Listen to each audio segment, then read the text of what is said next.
Before we begin, take a moment to let us know in the comments where you're watching from and what time it is there. Whether you're in Sydney as dawn breaks or in Chicago as midnight approaches, you've found the right place. Get comfortable, adjust your pillows, and forget about time for a while.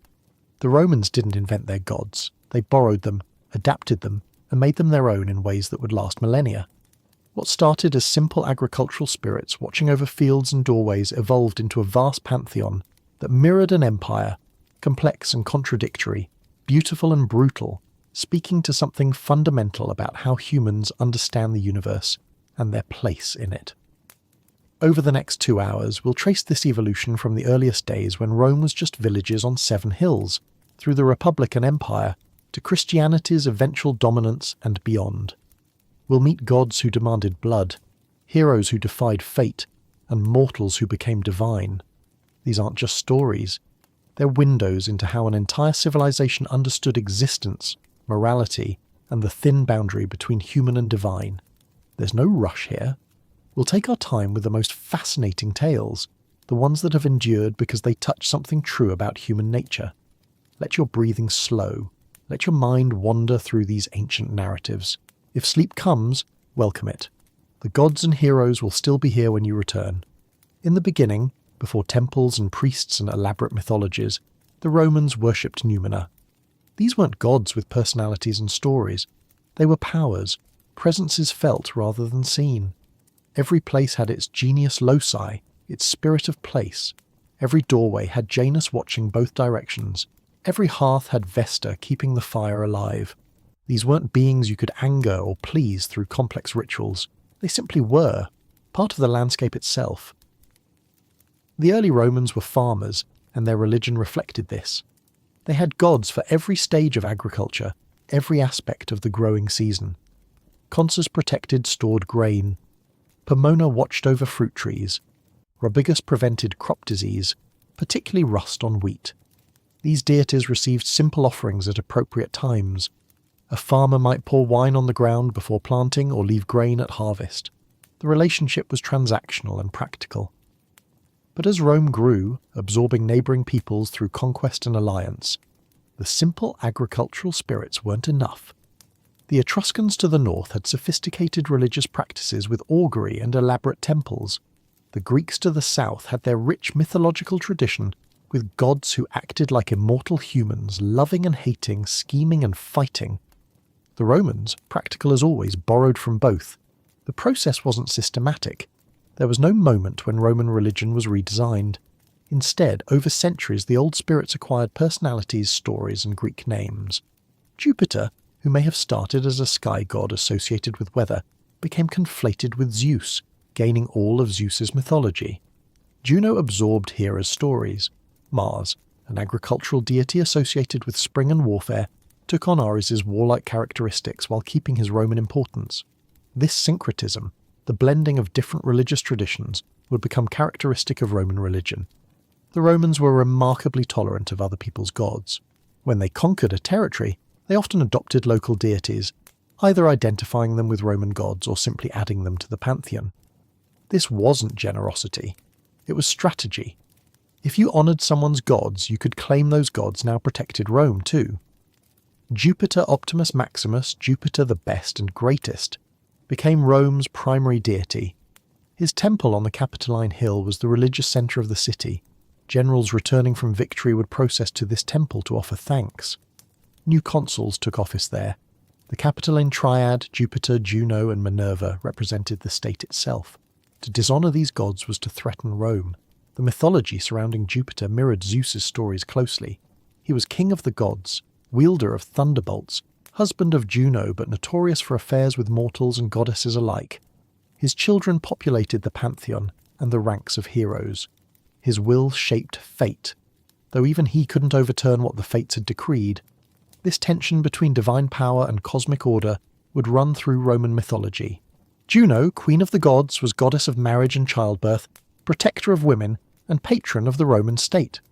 Her mythology borrowed heavily from Hera, including the jealousy toward Jupiter's lovers and illegitimate children. The story of her persecution of Aeneas, Rome's legendary founder because of old grudges from the Trojan War, became central to Roman national mythology. She was powerful, dignified, and dangerous when crossed. The Romans added their own emphasis to these borrowed gods. While Greek religion was more concerned with individual piety and divine justice, Roman religion was intensely communal and political. What mattered wasn't personal relationship with the gods, but correct performance of rituals that kept the gods favourable to Rome. Religion was a civic duty, not a personal choice. The pontiffs, Rome's religious officials, were politicians as much as priests. This practical approach meant Roman mythology often served political purposes. When Julius Caesar claimed descent from Venus through Aeneas, he wasn't just boasting. He was establishing divine legitimacy for his political ambitions. When Augustus later promoted his connection to Apollo, he was associating his rule with order, reason, and civilization. The gods were tools of statecraft as much as objects of worship. Mars held special importance to Romans as father of Romulus and Remus, Rome's founders. Unlike the Greek Ares, who was often portrayed as brutal and somewhat stupid, Mars was dignified and essential. He was both god of war and agricultural deity, connecting Rome's military success with its agricultural prosperity. The Campus Martius, the Field of Mars, was where armies gathered and trained. March, his month, marked the beginning of the campaign season. The story of Rome's founding involved Mars directly. Rhea Silvia, a Vestal virgin forced into that role by her uncle who'd usurped power, was visited by Mars. She gave birth to twin boys, Romulus and Remus. Her uncle ordered the infants drowned in the Tiber, but the river carried them safely to shore where a she-wolf found and nursed them. A shepherd eventually raised them. When the twins grew up, they overthrew the usurper and decided to found a new city. They chose different hills. Romulus preferred the Palatine, Remus the Aventine. They sought divine signs. Remus saw 6 vultures, Romulus saw 12. They argued over whose sign was superior. The argument escalated.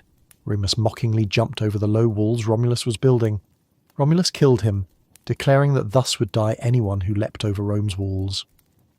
This fratricide at Rome's foundation troubled some later Romans, though others saw it as establishing that Rome's security took precedence over all other considerations, even family.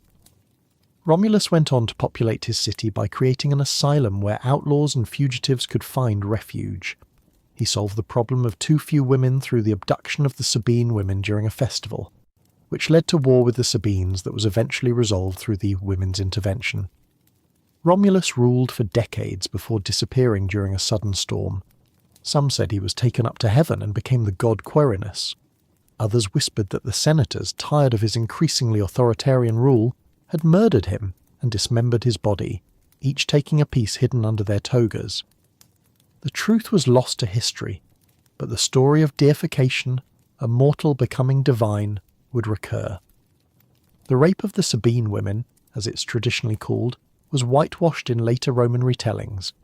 The women were depicted as coming to love their Roman husbands and choosing to stay, mediating between their fathers and brothers and their new families.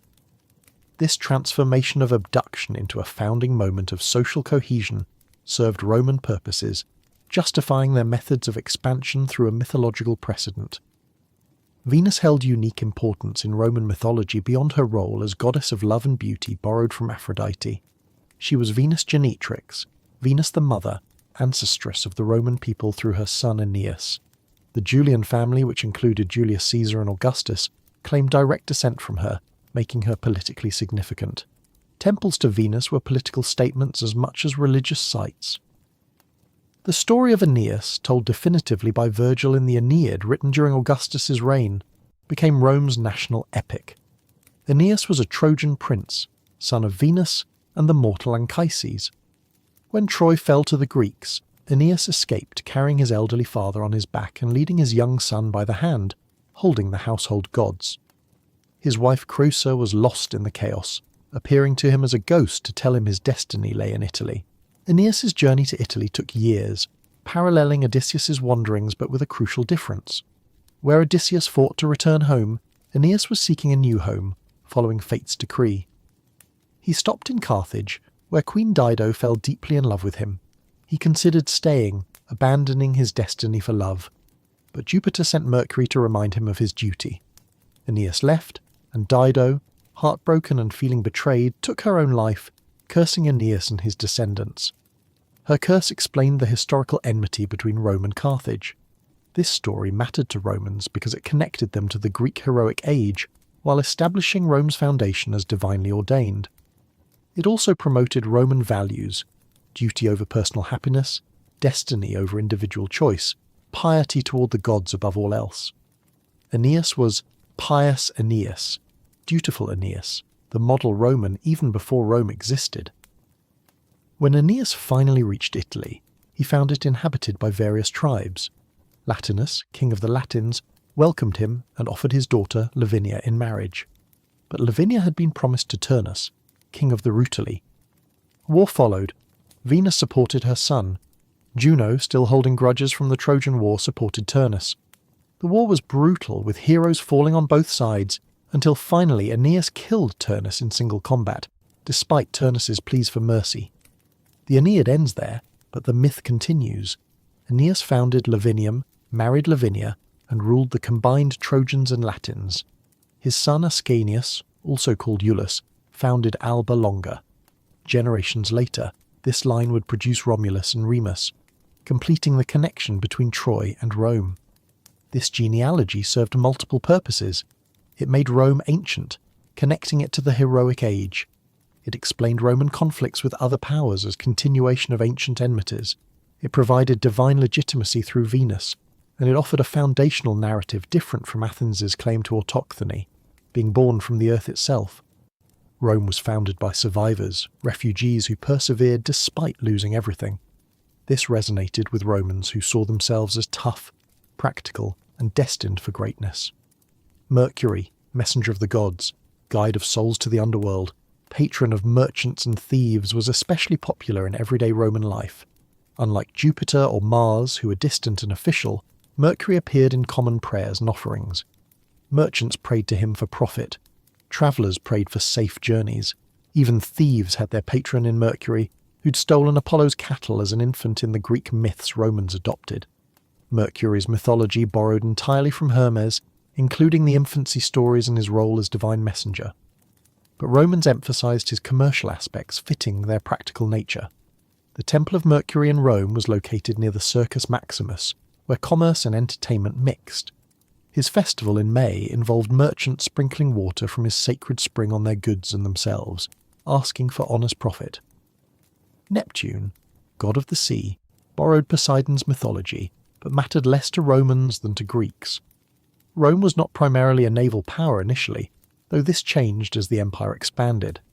Neptune Equester, Neptune of horses, was sometimes more important than his maritime aspect. The Romans, more comfortable with land than sea, adapted the god to their needs. The story of Neptune's contest with Minerva for patronage of Athens was known to Romans, though it was a Greek story. Neptune struck the ground with his trident, producing a saltwater spring. Minerva produced an olive tree. The citizens chose Minerva's gift as more useful. This story appealed to Roman practicality. Useful gifts matter more than impressive displays. Minerva herself, goddess of wisdom, warfare, and crafts, was syncretized with Athena but retained distinct Roman characteristics. She was part of the Capitoline Triad, third after Jupiter and Juno, giving her political importance. Her worship involved guilds of craftsmen, particularly those working with textiles and metalwork. Her festival, the Kincatries, lasted 5 days in March and included gladiatorial contests, reflecting her warlike aspect. The myth of Minerva's birth from Jupiter's head, fully formed and armoured, came directly from Greek mythology. But Romans emphasized her connection to just warfare and civilization, as opposed to Mars's more chaotic battle fury. Minerva represented the strategic aspect of war, the planning and skill, while Mars represented its bloody reality. Apollo was unusual among major Roman gods in that he was adopted wholesale from Greek religion without even a name change. He never fully merged with an earlier Roman deity. He represented civilization, order, prophecy, healing, music, and light. His temple in Rome, built in 431 BCE during a plague, was one of the earliest Greek-style temples in the city. Augustus particularly promoted Apollo, building a magnificent temple next to his house on the Palatine Hill. Apollo's mythology remained purely Greek. The stories of his birth on Delos, his slaying of the python at Delphi, his tragic love for Daphne who transformed into a laurel tree to escape him, his musical contest with Marius the satyr whom he flayed alive for losing, all these were imported unchanged. Romans interested in prophecy consulted the Sibylline books, prophecies written in Greek that had supposedly been sold to Rome by the Cumaean Sibyl, one of Apollo's prophetesses. The Cumaean Sibyl's story itself was tragic. Apollo offered her anything if she'd grant him her favours. She grabbed a handful of sand and asked to live as many years as there were grains. Apollo granted this, but she'd forgotten to ask for youth. She refused him afterward, so he let her age normally for centuries. She eventually shrank until she fit in a bottle, hanging in her cave, where children would ask what she wanted. She'd reply that she wanted to die. Diana, goddess of the hunt, the moon and childbirth, was equated with Artemis, but held special Roman significance. Her sacred grove at Nemi, the Erian Grove, was where the Rex Nemorensis, the king of the grove, held power. This priest-king gained his position by killing his predecessor in ritual combat. He then lived in the grove, guarding a sacred tree, until another challenger killed him. This practice, barbaric yet somehow sacred, continued into the imperial period. Diana's mythology borrowed Artemis's stories, her virgin goddess status, her punishment of Actaeon, who saw her bathing by turning him into a stag torn apart by his own hounds, her protection of wild things and young girls. Her temple on the Aventine Hill was important to plebeians and slaves, who could find sanctuary there. She represented nature beyond civilization's control, wild and dangerous but also sustaining. The story of Actaeon's transformation and death was told with the kind of detail Romans appreciated in their literature. His own hunting dogs, not recognizing their master in his new form, tore him to pieces. Some versions said Diana transformed him for boasting he was a better hunter than her. Others said it was simply the sacrilege of seeing a goddess naked. Either way, the message was clear. Divine dignity must not be violated. Bacchus, the Roman version of Dionysus, represented wine, ecstasy, and divine madness. His worship was controversial in Rome. The Bacchanalia, secret nighttime celebrations of the god, were suppressed by senatorial decree in 186 BCE, after accusations of conspiracy and immoral conduct. The Senate's decree, preserved in bronze, allowed only small-scale private worship under official oversight. This Roman discomfort with Bacchic mystery religions reflected their preference for controlled, public, rational, religious practice. Yet Bacchus couldn't be fully suppressed. Wine was too important to agriculture and daily life. Bacchus appeared in art and literature, his mythology intact from Greek sources. Born from Jupiter's thigh after his mother Semele was destroyed by seeing Jupiter in his full divine glory, raised by nymphs, wandering the world, teaching viticulture and gathering followers, particularly women called Maenads, his story was exotic and dangerous in ways most Roman gods weren't. The Maenads, in their ecstatic worship, supposedly tore apart animals and even humans. The myth of Pentheus, the king who opposed Bacchus and was torn apart by his own mother and aunts in Bacchic frenzy, illustrated the danger of resisting the god. These stories were told in Rome, but with some discomfort. The loss of rational control that Bacchus represented troubled Roman sensibilities, even as his mythology fascinated them. Vulcan, god of fire and metalworking, was identified with Hephaestus, but held special Roman significance. His main temple was in the Campus Martius, outside the city walls, because fire was dangerous to Rome's mostly wooden buildings. He was patron of smiths and craftsmen working with fire. His festival, the Vulcanalia, was celebrated in August, the hottest and most dangerous time for fires.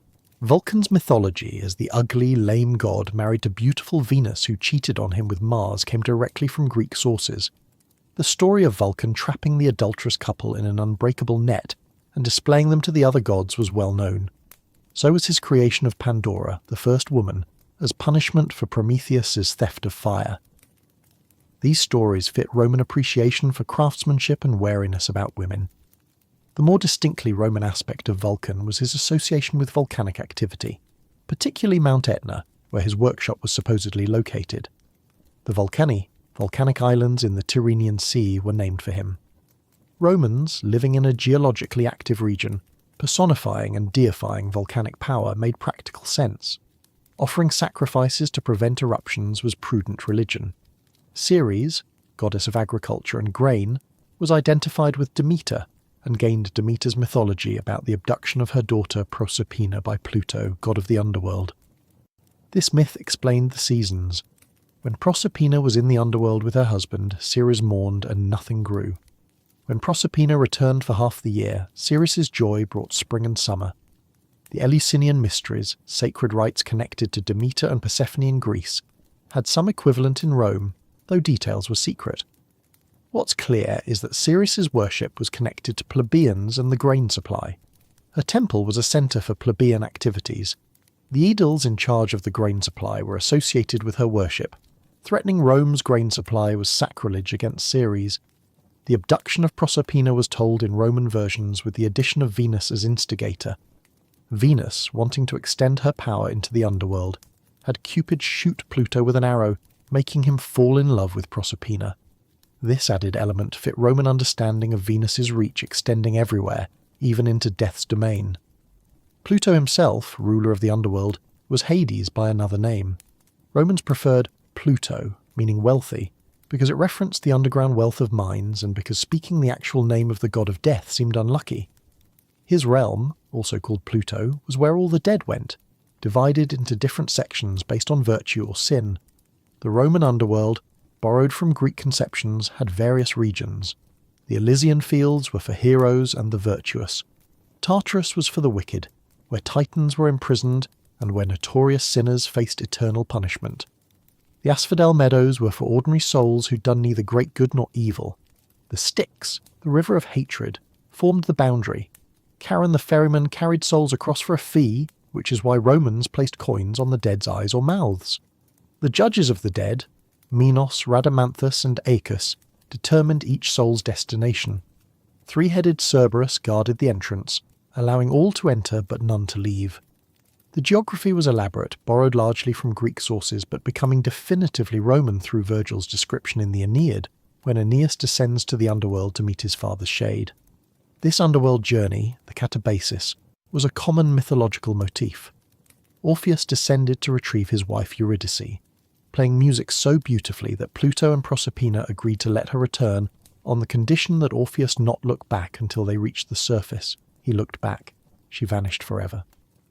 The story exemplified the irreversibility of death and the danger of doubt. Hercules, known as Heracles to Greeks, was completely adopted into Roman mythology as perhaps the most popular of all heroes. His 12 labours were well known: killing the Nemean lion, destroying the Lernaean hydra, capturing the golden hind of Artemis, the Erymanthian boar, cleaning the Augean stables, driving away the Stymphalian birds, capturing the Cretan bull, the mares of Diomedes, obtaining the belt of Hippolyta, the cattle of Geryon, fetching the apples of the Hesperides, and finally capturing Cerberus from the underworld. Each labour had a detailed story. The Hydra regrew 2 heads for each one cut off, so Hercules' nephew Iolaus cauterized each neck stump with fire. The Augean stables, housing thousands of cattle and uncleaned for years, were cleansed by Hercules diverting rivers through them. Obtaining the apples of the Hesperides involved tricking Atlas into helping. Capturing Cerberus required descending to the underworld and wrestling the beast into submission, which Pluto allowed on condition Hercules not harm the dog. These labours were penance for a terrible crime. Hera, Zeus's wife, hated Hercules because he was Zeus's son by another woman. She drove him mad, and in his madness, Hercules killed his wife Megara and their children. When sanity returned and he realised what he'd done, he sought purification. The oracle at Delphi told him to serve King Eurystheus for 12 years, performing whatever labours the king demanded. Hercules' strength was divine, inherited from his father Zeus, but his suffering was human. His life was tragedy punctuated by moments of triumph. After completing the labours, he married Deianira. Years later, the centaur Nessus attempted to violate Deianira while carrying her across a river. Hercules shot him with a poisoned arrow. Dying, Nessus told Deianira to keep his blood as a love charm to prevent Hercules from straying. When Deianira later feared Hercules was taking a new lover, she soaked a shirt in Nessus's blood and sent it to her husband. The blood, tainted with the Hydra's poison from the arrow, burned Hercules unbearably. He built a funeral pyre and threw himself on it, dying in agony. Zeus, taking pity on his son, took him to Olympus and made him a god. Even Hera reconciled with him, and he married Hebe, goddess of youth. This apotheosis, transformation from mortal to divine, resonated with Romans.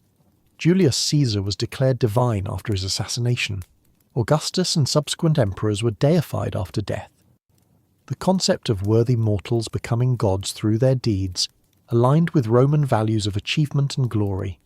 Hercules became a patron of emperors and generals, a model for overcoming challenges through strength and endurance. The Dioscuri, Castor and Pollux, twin sons of Jupiter, held special importance in Rome beyond their Greek origins. They were patrons of horsemen and appeared at the Battle of Lake Regillus in 496 BCE, fighting for Rome and ensuring victory. After the battle, they appeared in the Forum to announce the victory, then vanished. Their temple was built where they'd watered their horses. The mythology of the Dioscuri involved their mortal mother Leda being seduced by Jupiter in the form of a swan, leading to her laying eggs from which the twins hatched, along with Helen and Clytemnestra. Castor was mortal, Pollux immortal. When Castor was killed in battle, Pollux begged Jupiter to let him share his immortality with his brother. Jupiter allowed them to alternate between Olympus and the underworld, or in some versions, both spent alternate days in each place. This brotherhood and willingness to share fate resonated with Roman values. The Dioscuri represented loyalty, military virtue, and divine favour for Rome. Soldiers swore oaths by them. Their intervention in the battle became proof that the gods protected Rome. Later skeptics might doubt the literal appearance, but the myth was politically useful regardless of its historical truth. Saturn, an ancient Italian agricultural god, was identified with the Greek titan Kronos, gaining his mythology in the process. Saturn ruled during the Golden Age, a mythical time before Jupiter's reign, when life was simple and good. Humans needed no laws because everyone acted justly, and the earth provided abundantly without labour. Saturn's overthrow by his son Jupiter ended this age, introducing the Iron Age of toil and suffering. The Saturnalia, celebrated in December, temporarily restored the Golden Age's equality. Social hierarchies were inverted. Slaves could speak freely to masters. Gambling was permitted. People exchanged gifts. Work stopped. Masters might serve slaves at banquets. This festival was enormously popular, a release of social tension through controlled chaos. It influenced later Christmas traditions, particularly gift-giving and feasting. Saturn's temple in the Forum held Rome's treasury, the aerarium. This connected the god with wealth, but also with the time when silver and gold were unknown and people lived simply. The paradox of associating the god of a moneyless age with the state treasury was apparently lost on Romans, or perhaps they saw it as ironic commentary. Janus, the two-faced god looking forward and backward, was distinctly Roman with no clear Greek equivalent.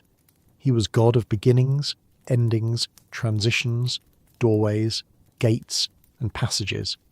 January was named for him, the month when one year ends and another begins. The doors of his temple in the Forum stood open during wartime, closed during peace. They were rarely closed, as Rome was almost constantly at war. Janus's mythology was underdeveloped compared to other gods. He had no dramatic stories, no love affairs, no conflicts with other deities. He simply was, eternal and fundamental. Some sources made him the first king of Latium, who welcomed Saturn when Saturn fled Jupiter's revolt. Others made him even more primal, a deity before the gods, creating order from chaos. This lack of narrative made Janus philosophically interesting. He represented transition itself, the space between states rather than any particular state. Every doorway, every beginning, every ending was his. The modern concept of liminal space, the threshold between what was and what will be, Janus embodied. Romans invoked him first in prayers and sacrifices before other gods, because he was the gate through which prayers passed.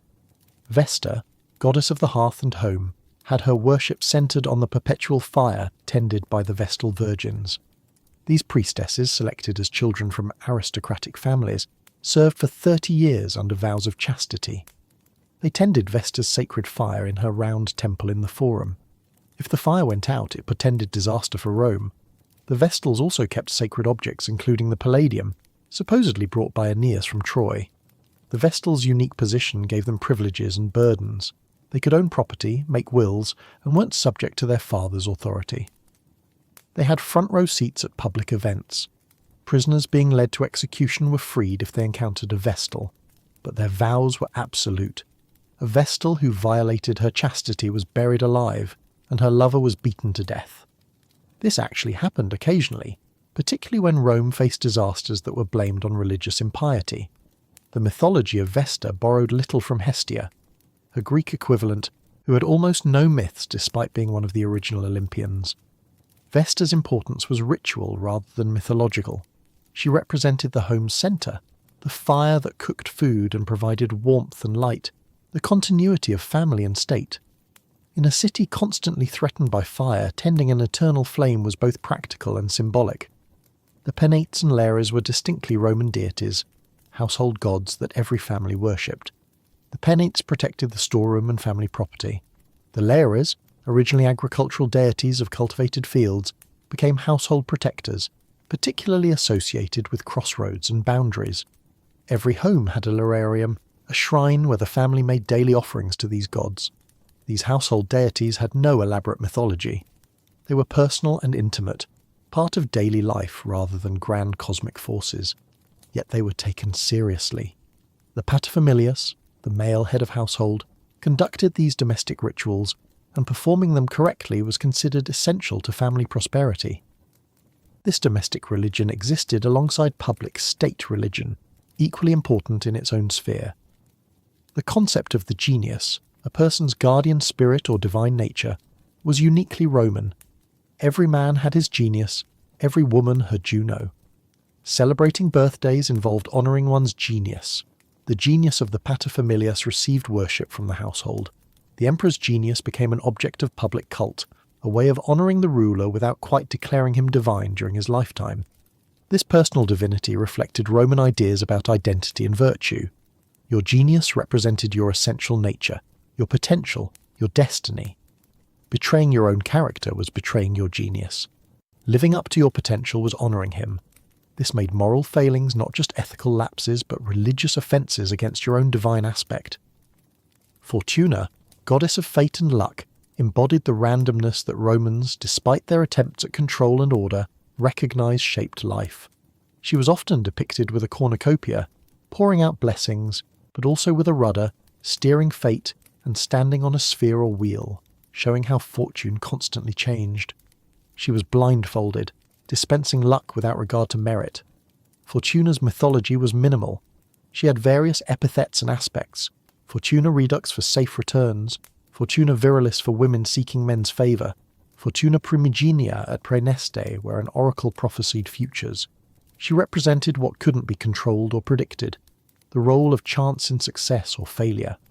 Romans, despite their self-image as masters of destiny through virtue and effort, acknowledged luck mattered enormously. The tension between fate and free will that ran through Roman thought found expression in Fortuna's worship.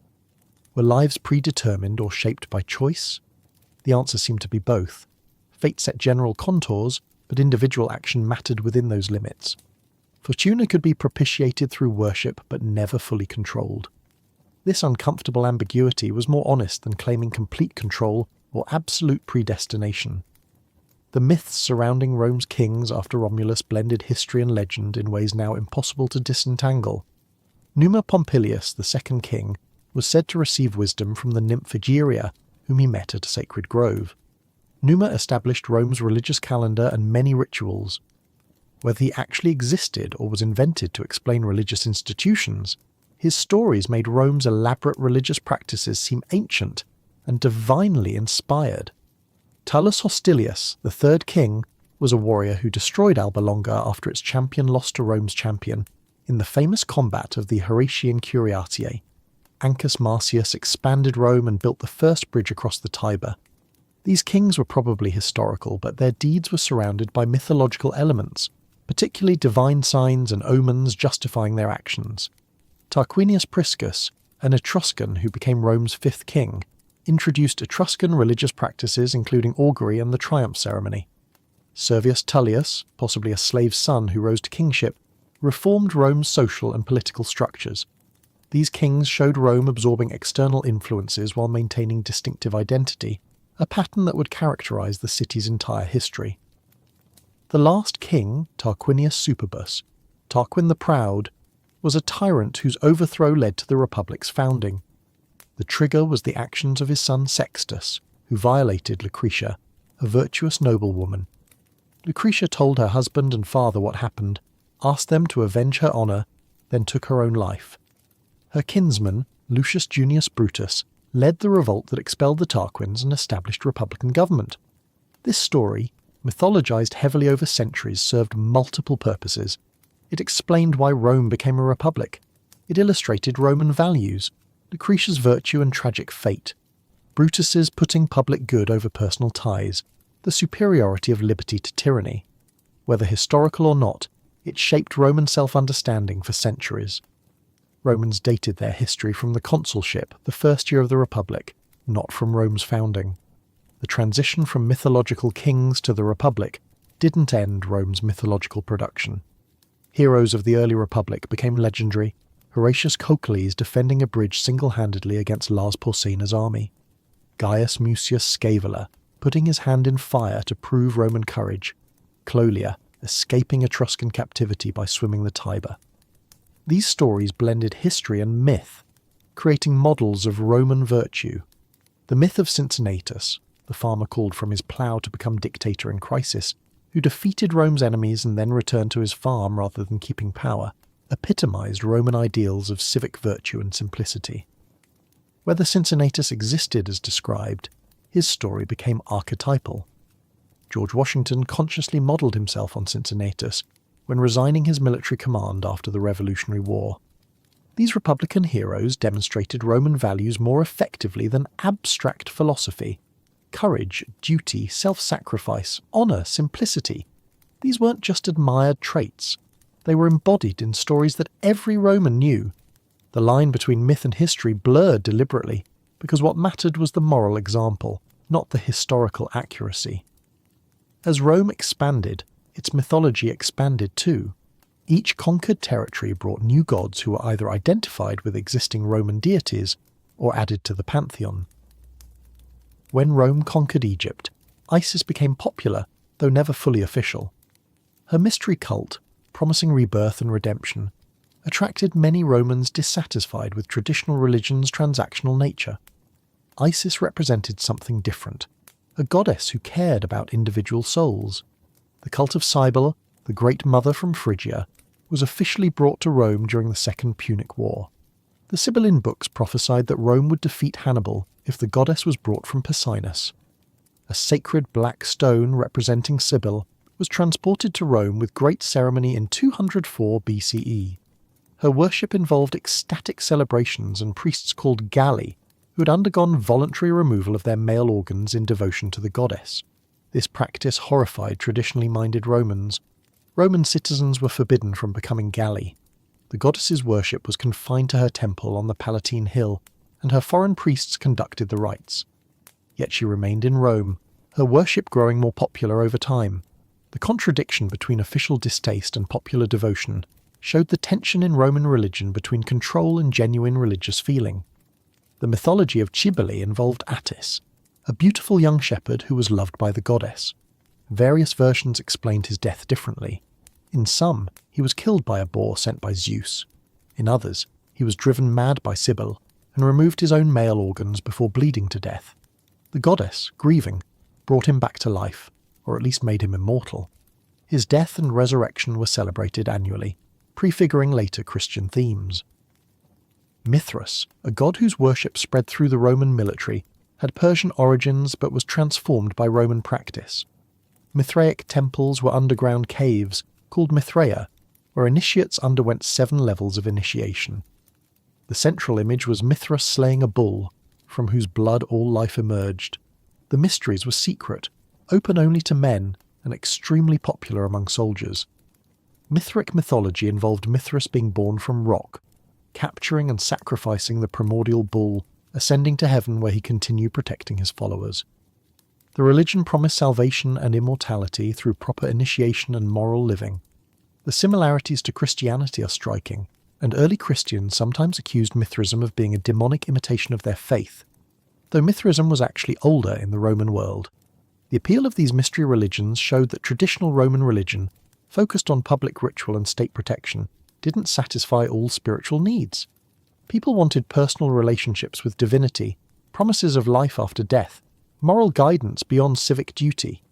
The old gods offered protection and prosperity if properly honoured, but they didn't offer salvation. The mysteries did, and they grew increasingly popular despite official wariness. The imperial cult added new dimensions to Roman religion. Julius Caesar was declared divine after his assassination, becoming Divus Julius. Augustus carefully cultivated worship of his genius and became divine after death. Subsequent emperors expected deification, though the Senate sometimes refused for particularly bad emperors. Caligula and Nero demanded worship during their lifetimes, which shocked many Romans even as they complied. The mythology created around imperial divinity borrowed from older traditions. Emperors were portrayed as new Romuluses or new Augustuses. Their births were attended by omens. Their deeds paralleled those of ancient heroes. The Aurapakis, altar of peace built by Augustus, showed him as bringer of a new golden age, fulfilling ancient prophecies. Imperial propaganda used mythological imagery to legitimize rule. The transformation of living men into gods troubled some Romans. The emperor cult worked better in the eastern provinces, where divine kingship had ancient roots. In Rome itself, people honoured emperor's genius or their position, rather than claiming they were literally gods during life. The distinction was subtle but important. After death, the Senate's deification made it official, but emperors like Vespasian joked about becoming gods, suggesting even emperors didn't fully believe their divinity. The story of Romulus's apotheosis gained new relevance. If the founder could become divine, why not later leaders who achieved comparable glory? The precedent made imperial divinity seem traditionally Roman rather than foreign innovation. Each deified emperor joined the state pantheon, receiving temples and priests. Some were worshipped more sincerely than others, with Augustus's cult remaining vigorous while others faded. The poets of the Augustan age created new mythology, while retelling old stories. Ovid's Metamorphoses collected hundreds of transformation myths, mostly Greek but retold with Roman sensibility. The work moved chronologically from creation through mythological ages to recent history, ending with Julius Caesar's transformation into a star. Ovid made mythology accessible and entertaining, his versions becoming the standard for later ages. Ovid's retelling of creation borrowed from Greek sources but added Roman elements.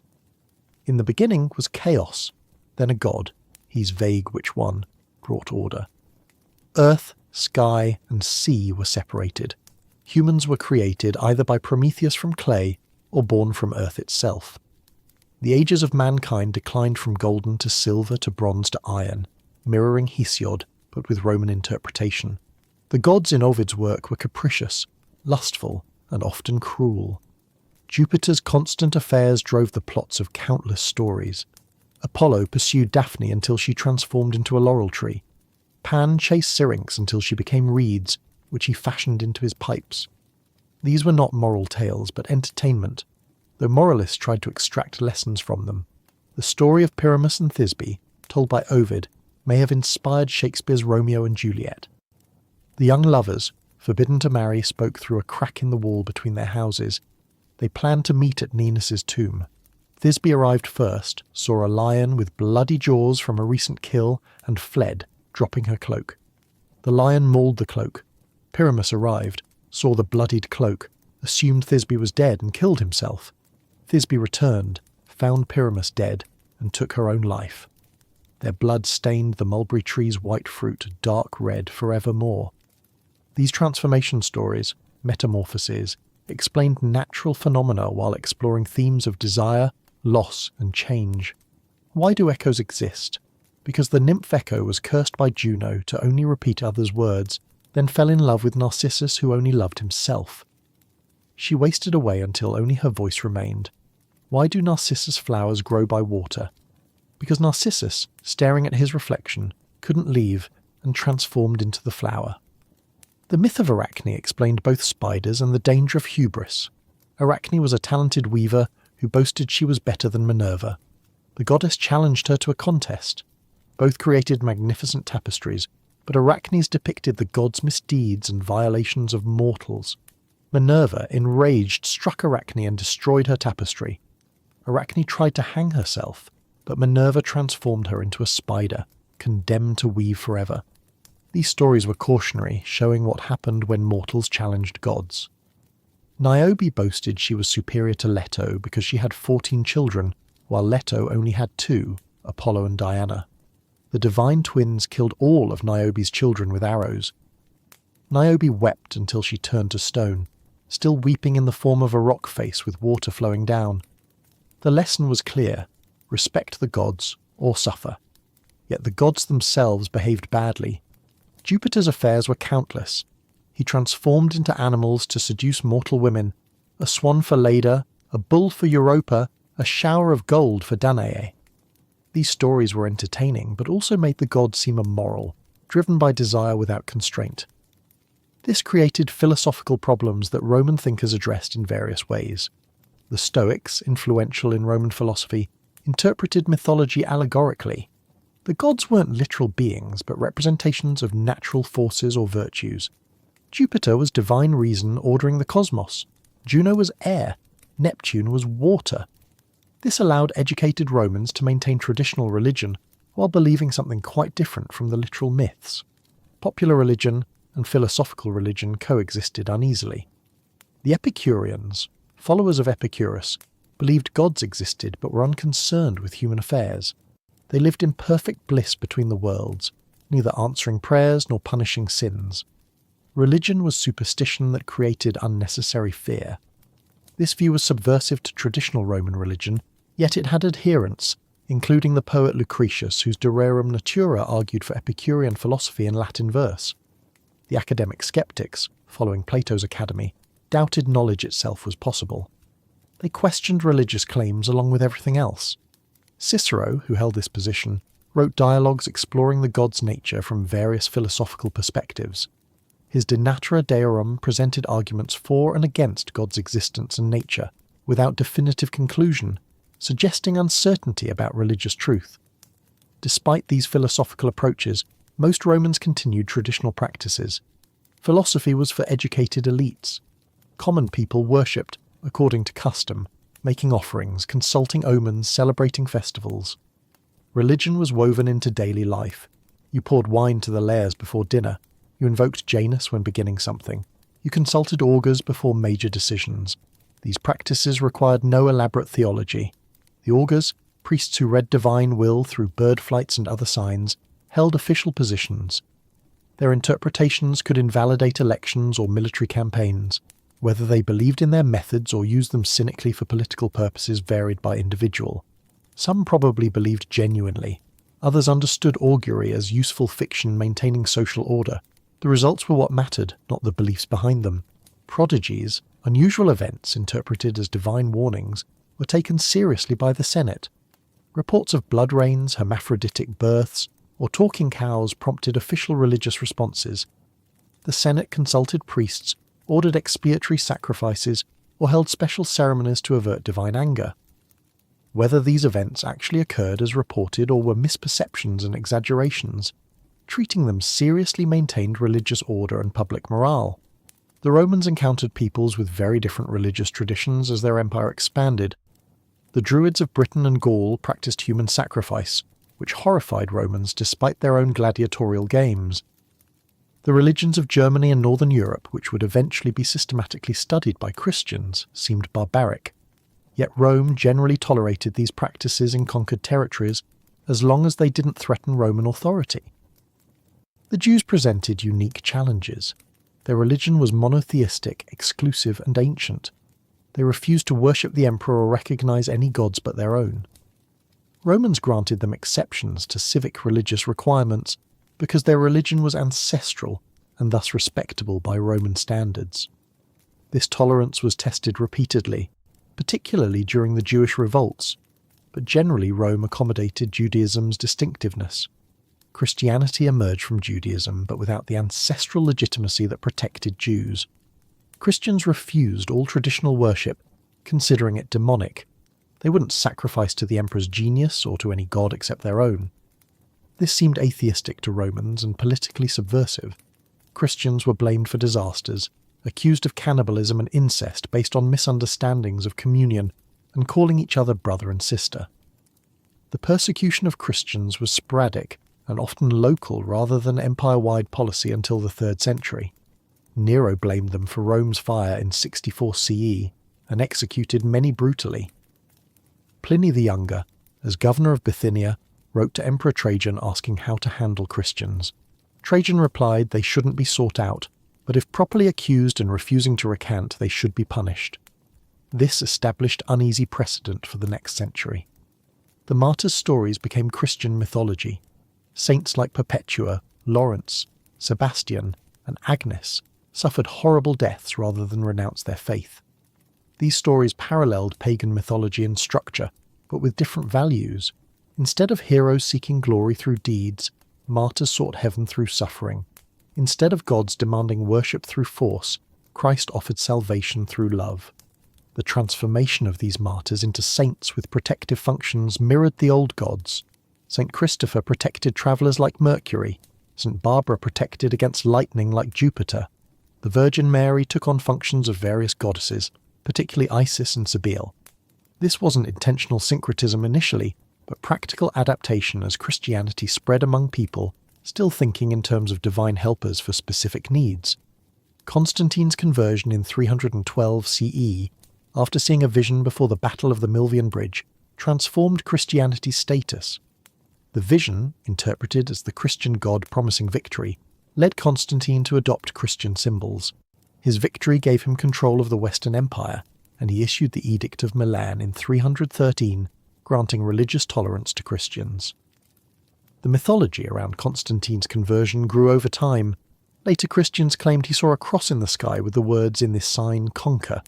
They said he was baptized on his deathbed, though this was politically necessary earlier, not waiting until death was typical. Constantine became a Christian hero, almost a saint despite his violent rule and murdering family members. The convenience of his conversion for Christian legitimacy made historical truth less important than mythological meaning. Constantine didn't immediately ban pagan worship. He held both Christian and pagan titles. He built Christian churches while maintaining traditional religious offices. His city, Constantinople, was Christian but adorned with pagan statuary looted from older cities. The transition from pagan to Christian empire took decades and was never complete. Pagan practices persisted in countryside areas. The Pagani, from which we get pagan. Theodosius I made Christianity the official religion in 380 CE and banned pagan worship in 391 to 392. Temples were closed or converted to churches. Pagan statues were destroyed or buried. The Vestal Virgins were disbanded. The Olympic Games, sacred to Zeus, were ended. Traditional Roman religion, official for over 1,000 years, was suppressed within a generation. But suppression didn't mean immediate extinction. Pagan practices continued secretly, or were reinterpreted Christianly. The old festivals became Christian holidays. Saturnalia's gift-giving merged with Christmas. Spring fertility festivals became Easter. The veneration of local spirits at sacred groves and springs was redirected to saints. The mythology didn't disappear, it transformed. The gods became demons in Christian theology. Jupiter was no longer king of the gods, but a demon deceiving people. The stories remained but were reinterpreted as allegories of Christian truth or warnings against false worship. Medieval scholars studied mythology as part of classical education, while believing it was false. The gods lived on as literary characters even as living worship ended. The fall of Rome's Western Empire in 476 CE didn't end Roman mythology's influence. The Byzantine Empire, Rome's eastern continuation, preserved classical learning including mythological texts. Monks copied manuscripts, often unwillingly but dutifully, keeping stories alive.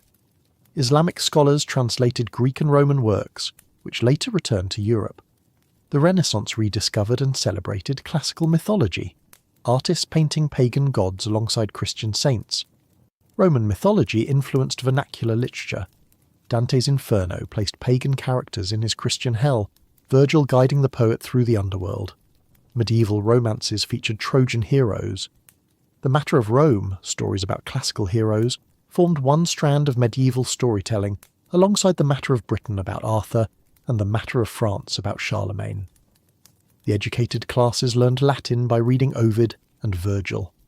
Mythological references filled their writing. Legal and political thought drew on Roman Republican examples. The founding fathers of the United States consciously modelled their republic on Rome, with senators and fasces and civic virtue. They took names like Publius and Brutus as pen names. Roman mythology was dead as living religion but immortal as cultural influence. The Enlightenment view of mythology ranged from dismissive to appreciative.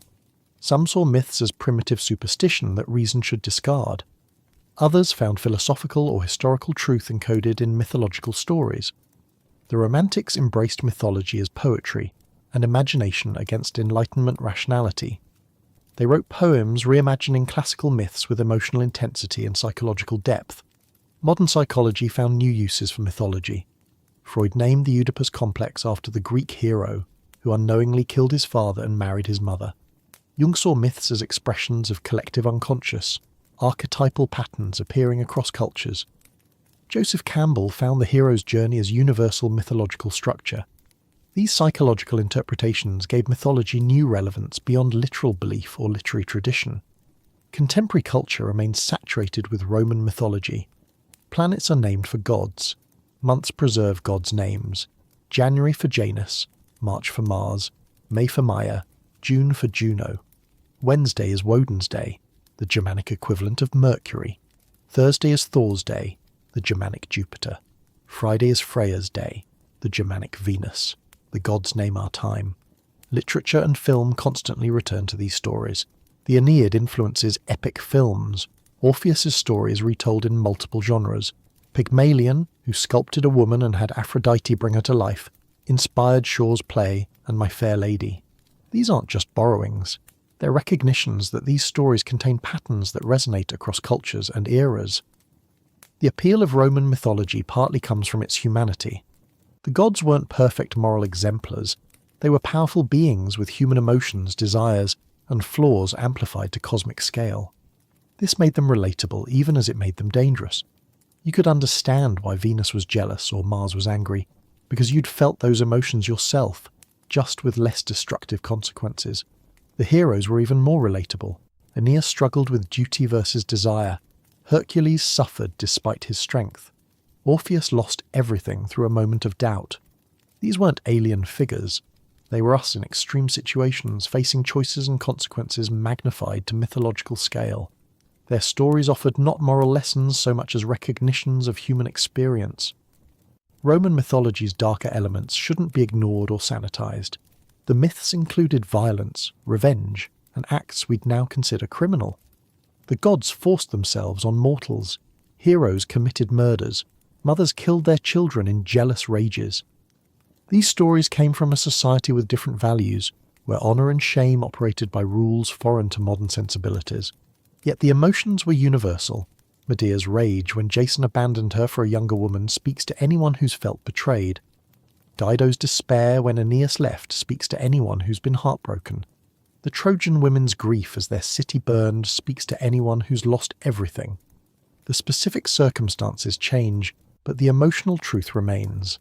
The question of whether mythology has truth beyond literal facts troubled ancient and modern thinkers. Clearly the stories aren't historical in modern sense. Lightning doesn't come from an angry sky god. The seasons aren't caused by a goddess mourning her daughter, but the myths express truths about human experience and the world's nature that propositional statements can't capture. The truth is poetic and psychological rather than empirical. The story of Prometheus stealing fire for humanity and being punished eternally expresses something about technology, progress, and the price of advancement that a historical account of how humans discovered fire cannot. The myth works on multiple levels, literal for children, allegorical for philosophers, symbolic for poets. This multi-layered quality made mythology adaptable to different purposes and audiences. A child heard adventure stories, an adult saw moral allegories, a philosopher found cosmological principles, an artist saw aesthetic patterns. The same myth served multiple functions, meaning different things to different people, while remaining recognizably the same story. The transmission of mythology across generations involved both preservation and transformation. Priests preserved certain myths as sacred traditions. Poets retold them with variations and innovations. Philosophers reinterpreted them allegorically. Artists depicted them visually. Each retelling changed something while maintaining continuity with earlier versions. Mythology was living tradition, not fixed text, though eventually it was fixed in authoritative literary versions. Virgil's Aeneid became the definitive version of Aeneas's story, supplanting earlier accounts. Ovid's Metamorphoses became the standard reference for transformation myths. These literary versions froze mythology in particular forms, though later writers still felt free to vary details. The tension between canonical versions and creative reinterpretation continues in modern adaptations. The study of mythology, developing particularly in the 19th century, tried to explain myths' origins and meanings. The nature myth school saw myths as primitive attempts to explain natural phenomena. The Euhemerism school, named for the Greek euhemeros, argued myths were distorted memories of historical figures and events. The ritual school connected myths to religious ceremonies, seeing them as explanations for ritual practices. These approaches each captured partial truth. Some myths did explain natural phenomena. Some probably preserved distorted historical memories. Many were connected to rituals, though whether the myth or ritual came first varied. Mythology was complex enough that no single explanation sufficed. Different myths arose different ways and served different purposes. The comparative mythology approach, looking at parallels across cultures, revealed both universal patterns and local variations. Flood myths appear worldwide, but details vary significantly. Creation myths share common elements, emergence from chaos or water, but specific mechanisms differ. Hero stories follow similar arcs, but the hero's characteristics reflect their culture's values. Roman mythology participated in these universal patterns while maintaining distinctiveness. The dying and rising god appears in Attis and Adonis, borrowed from Near Eastern traditions. The culture hero who brings civilizations gifts appears in Prometheus and others. The trickster figure appears somewhat in Mercury, but Roman versions emphasize different aspects than other cultures' versions, shaped by Roman values and concerns. The agricultural basis of early Roman religion left traces throughout mythology. Many festivals and myths related to planting, growth and harvest. The god's functions often connected to farming. Mars was both warrior and agricultural deity, because early Rome's farmers were its soldiers. This practical foundation grounded Roman mythology even when it borrowed elaborate Greek narratives. The Roman emphasis on family and household appeared in mythology through the Lares, Penates, and domestic worship. The paterfamilias's religious authority mirrored his legal authority. Family continuity mattered more than individual salvation. Ancestor worship, though not elaborate as in some cultures, acknowledged family members became spirits, requiring honour and offerings. The tension between fate and free will that permeated Roman thought appeared mythologically through the Fates, the Parcae, who spun, measured, and cut each person's thread of life. Not even gods could alter what the Fates decreed, yet humans were expected to act virtuously and honourably within their destined paths. This wasn't fatalistic resignation, but acceptance that some things were beyond control while maintaining agency where possible. The Sibylline prophecies, books of oracles consulted during crises, represented institutionalized fate. The prophecies were vague enough to require interpretation, but authoritative enough to guide state policy. Whether they actually predicted futures or provided religious justification for decisions leaders wanted to make anyway, they served social functions. Belief in fate could be politically useful. The underworld's geography, as described by Virgil and others, reflected Roman ideas about justice and afterlife. The virtuous went to Elysium, the wicked suffered in Tartarus, the ordinary went to the asphodel meadows. This moral sorting suggested justice beyond earthly life, though it wasn't central to Roman religion as practiced. State religion focused on this life, prosperity and victory, not afterlife salvation. The famous sinners punished eternally in Tartarus included Tantalus, who killed his son and served him to the gods to test their omniscience. He was punished by standing in water that receded when he tried to drink, and under fruit trees, whose branches withdrew when he reached for them, eternally tantalized. Sisyphus, who cheated death twice, rolled a boulder up a hill only to have it roll back down forever. Ixion was bound to a fiery wheel, spinning eternally. These punishments fit their crimes. Tantalus's punishment matched his offence against divine hospitality. Sisyphus's endless futile labour matched his cleverness turned to cheating death. Ixion's punishment was less clear, but involved his offence against Zeus's hospitality. and attempting to seduce Hera. The principle was retribution matching transgression, cosmic justice even if earthly justice failed. The idea of punishment fitting the crime, contrapasso, influenced later Christian conceptions of hell, particularly Dante's Inferno. Roman mythological hell wasn't fire and demons initially, but specific punishments reflecting specific sins. This made hell morally structured, not just eternal torture, but eternal justice, however harsh. As we drift deeper through these ancient stories, notice how they layer over each other like sediment, each generation adding meaning, each retelling changing something subtle. The gods who started as spirits in streams and grain became cosmic forces, then became demons in Christian times, then became metaphors in secular modernity, then became psychological archetypes. Yet something persists through every transformation. Maybe it's the human need to tell stories about powers greater than ourselves. Maybe it's recognition that the universe is larger and more mysterious than we can fully understand. Maybe it's simply that these particular stories, refined over centuries, capture something essential about human experience. They've survived because they work not as literal truth but as imaginative truth, poetry that speaks to something beyond facts. Let your mind wander through these myths as if walking through an ancient temple. You don't need to believe in the gods to appreciate the stories. You don't need to practice the rituals to understand their meanings. The myths exist now as cultural heritage, beautiful ruins we can explore and appreciate and interpret for our own time. The gods are not dead if their stories live. Jupiter's thunderbolts may be explained by meteorology, but the image of a sky father throwing lightning remains powerful. Venus may not literally rise from sea foam, but beauty and desire still transform us. Mars may not personally drive war chariots, but violence still devastates. The myths captured something true, even if they weren't factual. As you rest tonight, wherever you are, whatever relationship you have with mythology and religion, consider that these stories were told under these same stars, centuries before your birth, and will be told centuries after. They connect us to ancestors we never knew, and descendants will never meet. They're part of the long conversation humanity has been having with itself about meaning, purpose, and the divine. As you rest tonight, wherever you are, whatever relationship you have with mythology and religion, consider that these stories were told under these same stars, centuries before your birth, and will be told centuries after. They connect us to ancestors we never knew, and descendants we'll never meet.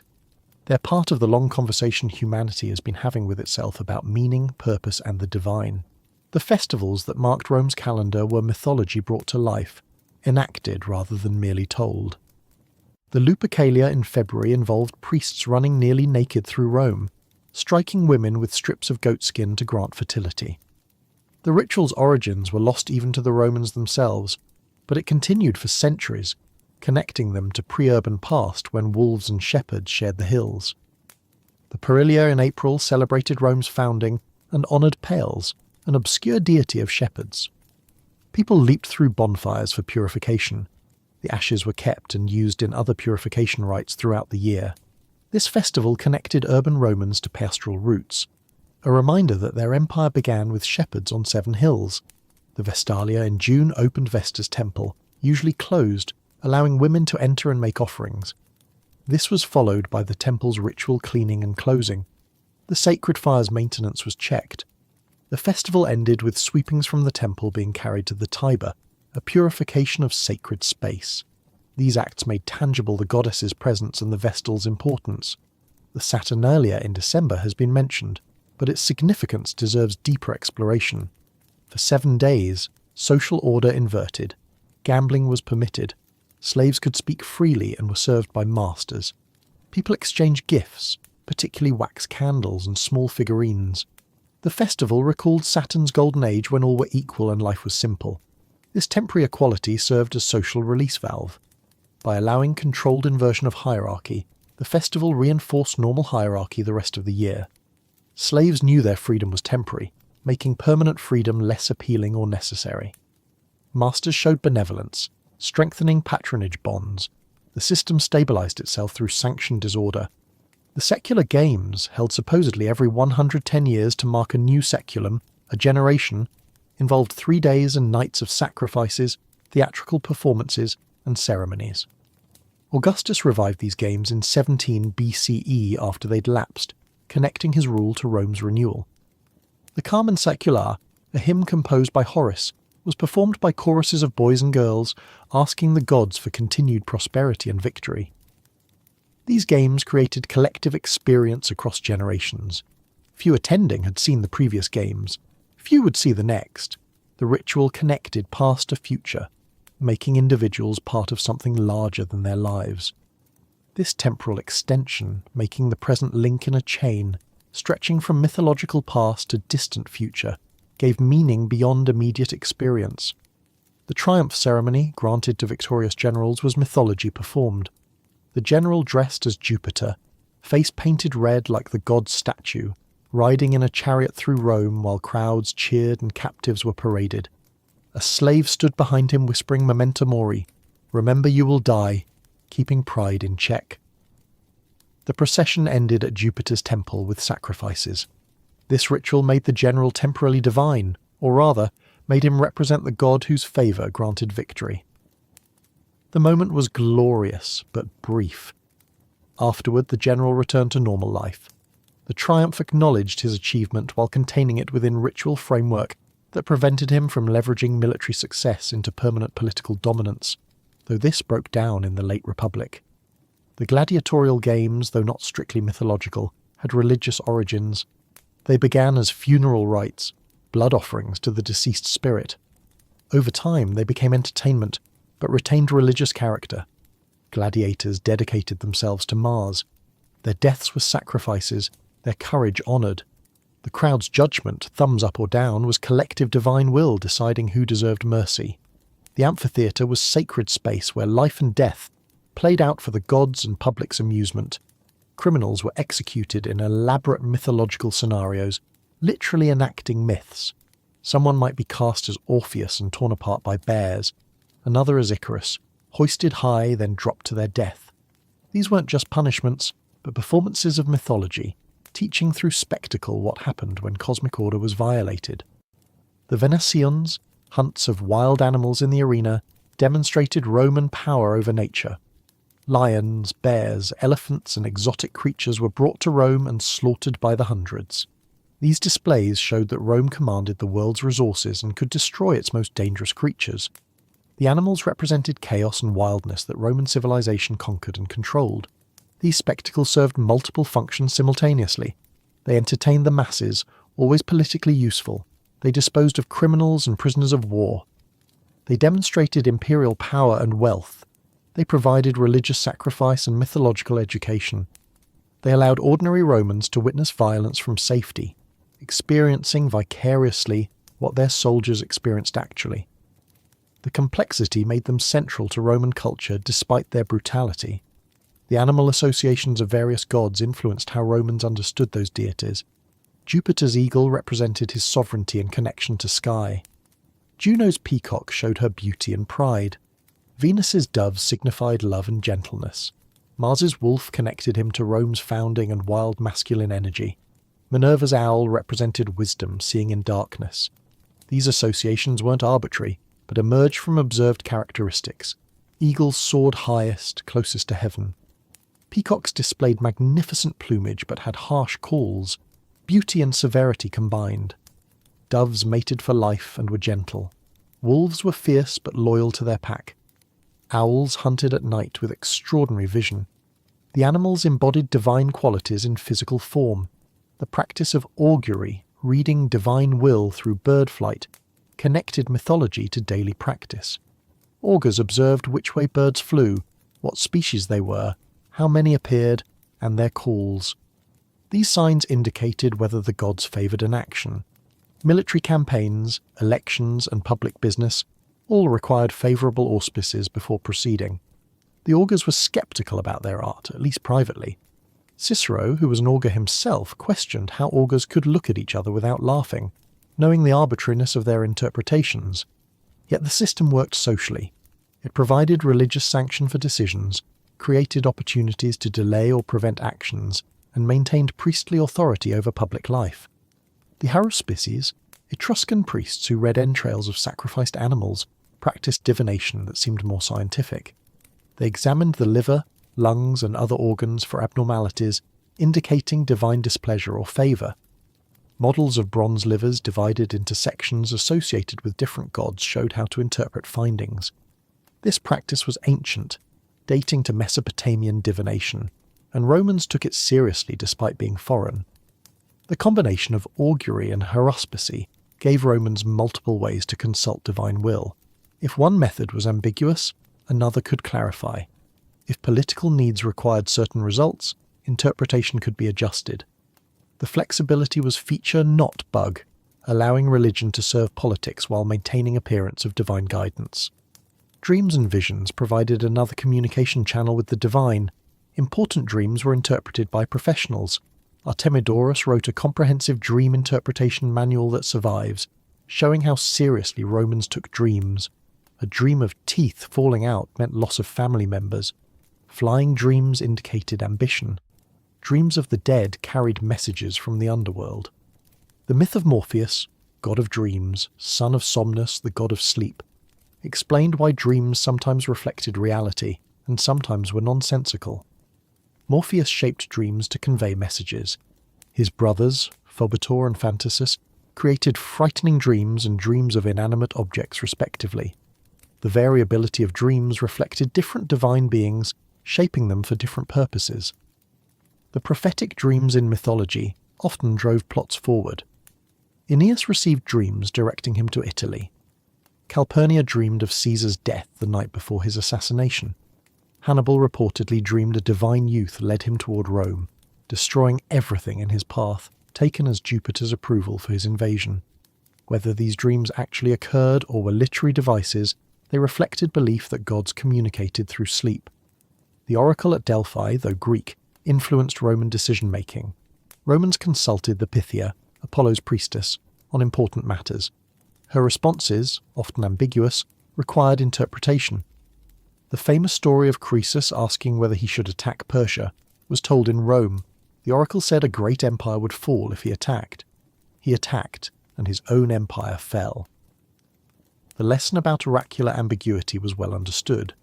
The Sibylline books kept in Rome and consulted during crises were supposedly sold to Rome by the Cumaean Sibyl. The story went that she offered 9 books at high price. Tarquinius Superbus refused. She burned 3 and offered the remaining 6 at the same price. He refused again. She burned 3 more and offered the final 3 at the original price for 9. Recognizing their value, he bought them. These books contained prophecies in Greek that guided Roman responses to prodigies and disasters. Only the Quindecemviri, a priestly college, could consult them. Their interpretations often recommended adopting new gods or rituals. The book's authority was immense and their contents were secret. When the Temple of Jupiter burned in 83 BCE, the books were destroyed. A new collection was assembled from various sources, never quite achieving the original's authority. The mythology surrounding prophecy reflected Roman ambivalence about knowing the future. On one hand, knowledge allowed preparation and proper action. On the other hand, prophecies often predicted unavoidable doom, making knowledge painful. The myth of Cassandra, cursed to speak true prophecies no one believed, captured this perfectly. She warned Troy about the wooden horse, but was ignored, watching helplessly as her predictions came true. The concept of pietas, dutiful respect toward gods, parents, and country, was central to Roman identity and mythology. Aeneas was pious because he carried his father from burning Troy and obeyed divine commands even when painful. This virtue was distinctly Roman, combining religious devotion, filial duty, and patriotism into single concept. To be impious was the gravest moral failure. Stories of divine punishment for impiety reinforced this value. The myth of Baucis and Philemon, humble peasants who welcomed Jupiter and Mercury in disguise, while their wealthy neighbours turned the gods away, showed piety's rewards. The gods flooded the region, transforming the couple's cottage into a temple and making them priest and priestess. When they finally died, they became intertwined trees, together in death as in life. The neighbours who'd shown impiety drowned in the flood. The contrast between Greek and Roman values appeared in how they modified shared myths. Greek Odysseus was clever, sometimes deceptively so. Roman Ulysses retained cleverness, but it was more dignified, less trickster-like. Greek Achilles chose glory over long life. Romans admired this, but emphasized Aeneas's choosing duty over personal happiness as superior. The same stories, different emphasis. The Roman virtue of gravitas, serious dignity, appeared in how gods and heroes were portrayed. Roman statues were more stern than Greek ones. Roman literature emphasized duty and sacrifice more than Greek literature's focus on individual excellence and tragic fate. This wasn't just cultural difference, but deliberate modification of mythology to serve Roman values. The transformation of mythology into state propaganda was most visible under Augustus. He promoted himself as new Romulus, new Aeneas, bringer of a new golden age. His Res Gestae, his account of his achievements, used mythological language. His building program created new temples and restored old ones, each reinforcing messages about Rome's divinely ordained destiny under his leadership. The Areopagus, already mentioned, deserves deeper attention. This altar of peace, completed in 9 BCE, showed Augustus's family and religious procession alongside gods and mythological scenes. Aeneas sacrificing Romulus and Remus with the wolf, Terra Mater with symbols of abundance, all reinforced Augustus's narrative. The message was clear. His rule restored pietas, brought peace, and fulfilled Rome's destiny. The cult of Roma, the personified city worshipped as goddess, grew during the empire. Roma was depicted as armed warrior woman, powerful and eternal. Temples to Roma and Augustus appeared throughout the empire, combining worship of the city with the emperor's cult. This made loyalty to Rome inseparable from loyalty to the emperor, religious duty coinciding with political obedience. The provincial variations in Roman religion showed the empire's diversity. In Egypt, traditional gods continued alongside Roman ones. Isis and Serapis remained popular, even becoming popular in Rome itself. In Britain, local Celtic gods were identified with Roman equivalents. Sulis Minerva at Bath combined a Celtic water goddess with Roman Minerva. This flexibility allowed Rome to rule diverse peoples without forcing complete cultural uniformity. The mystery religion's appeal increased during the empire's later centuries as traditional civic religion seemed insufficient for spiritual needs. Mithraism's growth among soldiers has been mentioned, but the cult of Isis deserves more attention. Her worship promised resurrection and eternal life, divine intervention in personal crises, and a goddess who cared about individual suffering. These were things traditional Roman religion didn't offer. The myth of Isis reassembling Osiris after his murder and dismemberment by Set, bringing him back to life long enough to conceive Horus, was central to her cult. This death and resurrection resonated with people facing mortality. The elaborate initiation ceremonies, kept secret from outsiders, created exclusive communities of devotees bound by shared experience of the mysteries. Apuleius's Golden Ass, a novel from the 2nd century CE, describes initiation into Isis's mysteries. The protagonist, transformed into a donkey by magic, is restored to human form by Isis's intervention and becomes her devoted follower. The description of initiation is tantalizingly vague, mentioning approaching the realm of death and being shown the sun at midnight, but revealing no details. This mixture of disclosure and concealment was typical of mystery religions. The appeal of these cults to women deserves special mention. Traditional Roman religion was male-dominated. Priests were men. Public religious authority was male. Women participated in certain cults like Vesta and Bona Dea, but their religious roles were limited. The mystery religions offered women more equal participation, spiritual authority and community. This partly explains their popularity despite official suspicion. The cult of Bona Dea, the good goddess, was exclusively female. Her rites were celebrated in December at a magistrate's house, with all men excluded. What happened at these ceremonies was kept secret from men, creating space for female autonomy in otherwise male-dominated society. Clodius's scandal of entering these rites in disguise, attempting to reach Caesar's wife, violated sacred gender boundaries and provoked outrage. The mythology of Bona Dea was uncertain even to Romans. She was identified with various goddesses and sometimes considered the wife or daughter of Faunus. Snakes, associated with the goddess, appeared in her cult. Wine was present but called milk. Myrtle was forbidden in her temple, supposedly because Faunus had beaten her with myrtle branches. These fragments suggest ancient myth largely lost by the historical period. The persistence of folk religion alongside official mythology is often overlooked. Common people believed in countless spirits, curses, magic, and supernatural beings beyond the official pantheon. Striges, owl-like creatures that fed on blood, particularly children's. Lemures, hostile spirits of the dead who haunted the living. Larvae, malevolent ghosts. These weren't official theology but were widely believed. The Lemuria festival in May propitiated the lemures through household rituals. The paterfamilias walked barefoot through the house at midnight, throwing black beans behind him 9 times while saying, "With these beans I redeem me and mine." The lemures would follow collecting beans while the living family was safe. This folk practice coexisted with official religion, addressing different fears and needs. Curse tablets, defixianes, have been found throughout the Roman world. People wrote curses on lead tablets, often piercing them with nails, and deposited them in graves, wells, or temples. The curses invoked underworld gods to harm enemies, romantic rivals, or chariot racing opponents. This practical magic was technically illegal, but widely practiced, showing belief in supernatural power beyond official religion. The boundary between religion and magic was fuzzy. Magic was unauthorized attempt to manipulate divine power.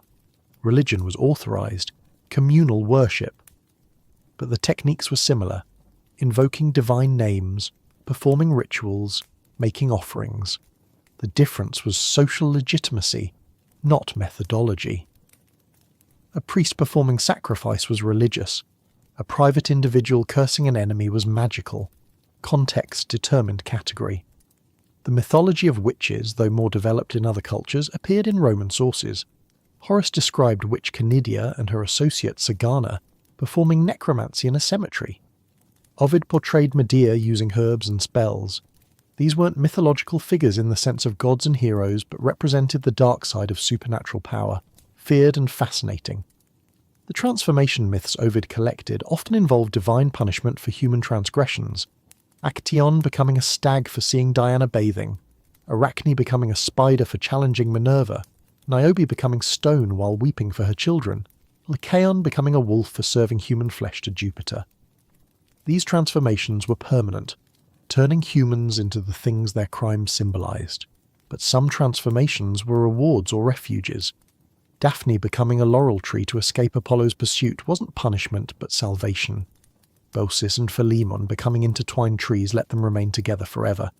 Hyacinthus, killed accidentally by Apollo's discus, became the hyacinth flower, immortalized in beauty. These transformations showed that change wasn't always punishment, but could be transcendence. The metamorphosis theme reflected Roman understanding that nothing was permanent. People became gods. Gods became mortals briefly. Mortals became animals, plants, stones, stars. Identity was fluid. The boundary between categories wasn't absolute. This philosophical idea, that forms change while essential substance persists, found expression in transformation myths. The catasterism, transformation into stars, created mythological explanations for constellations. The Great Bear was Callisto, transformed to protect her from Juno's wrath. Orion the Hunter was placed in the sky after his death. The Pleiades were 7 sisters fleeing Orion's pursuit. These stories made the night sky a narrative, each constellation holding a tale. The zodiac's mythological associations influenced how Romans understood astrology, imported from Babylon through Greece. Aries the ram was the Golden Fleece's ram. Taurus the bull was Jupiter disguised to abduct Europa. Gemini were Castor and Pollux. Each constellation had mythology that supposedly influenced those born under its sign. Astrology's relationship to mythology was complex. It wasn't traditional Roman religion, but became increasingly popular during the Empire. Emperors consulted astrologers, though sometimes they banned them publicly while using them privately. The belief that stars and planets influenced earthly affairs fit with mythology's understanding of divine intervention in human life, but added deterministic element that troubled some philosophers. The planetary gods, taking names and characters from the Olympians, created new mythological layer. Mars the planet was the god Mars's celestial manifestation. Its reddish colour fit his warlike nature. Venus's brightness suited the goddess of beauty. Jupiter's size fit the king of gods. Saturn's slow movement matched the ancient god's association with time. Mercury's quick movement matched the messenger god's speed. This celestial mythology merged astronomy and religion. The planets weren't just gods' names, but their actual presences in heaven. When planets aligned or moved in unusual ways, it meant gods were acting, sending messages through cosmic movements. This made astronomical observation religiously significant, and astrology became respectable practice despite skepticism from some intellectuals. The influence of Egyptian mythology on late Roman religion deserves deeper exploration. Egyptian gods like Isis, Serapis, Anubis and Harpocrates gained Roman followings. The mythology was exotic, ancient, and promised secrets the Egyptians had kept for millennia. The animal-headed gods, the elaborate death rituals, the focus on afterlife, all differed from traditional Roman religion, making them attractive to those seeking alternatives. Serapis was particularly interesting as a syncretic god created deliberately to combine Egyptian and Greek elements. He looked like Zeus but had connections to Egyptian Osiris and Apis. His cult was promoted by the Ptolemies and spread throughout the Mediterranean. His main temple at Alexandria was one of the ancient world's wonders, finally destroyed by Christian mobs in 391 CE. The appeal of Egyptian wisdom, whether genuine or imagined, influenced Roman occultism. Hermetic texts, claiming to be ancient Egyptian wisdom from Hermes Trismegistus, actually written in Greek during the Roman period, taught cosmic correspondence and transformation. These texts influenced later Western esotericism. The Romans themselves seem to have used them more for practical magic than philosophical study. The decline of traditional Roman religion was gradual, not sudden. Constantine's conversion didn't immediately end paganism. His successors except Julian were Christian, but enforcement varied.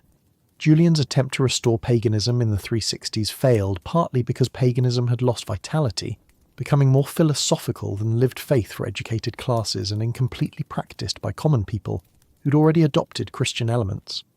The closing of temples under Theodosius was dramatic but didn't immediately end pagan practice. The Vestal Virgins continued briefly.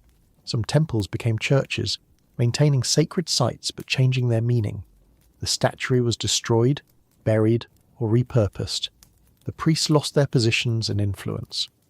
But belief doesn't end with institutions. Many continued old practices privately, or reinterpreted them as folk customs. The reasons for paganism's decline were complex. Christianity's exclusive monotheism was more demanding, but also clearer than paganism's multiplicity. Christianity offered salvation and eternal life. Christianity cared about sin and redemption in ways paganism didn't. Christianity had scripture and doctrine where paganism had customs and stories.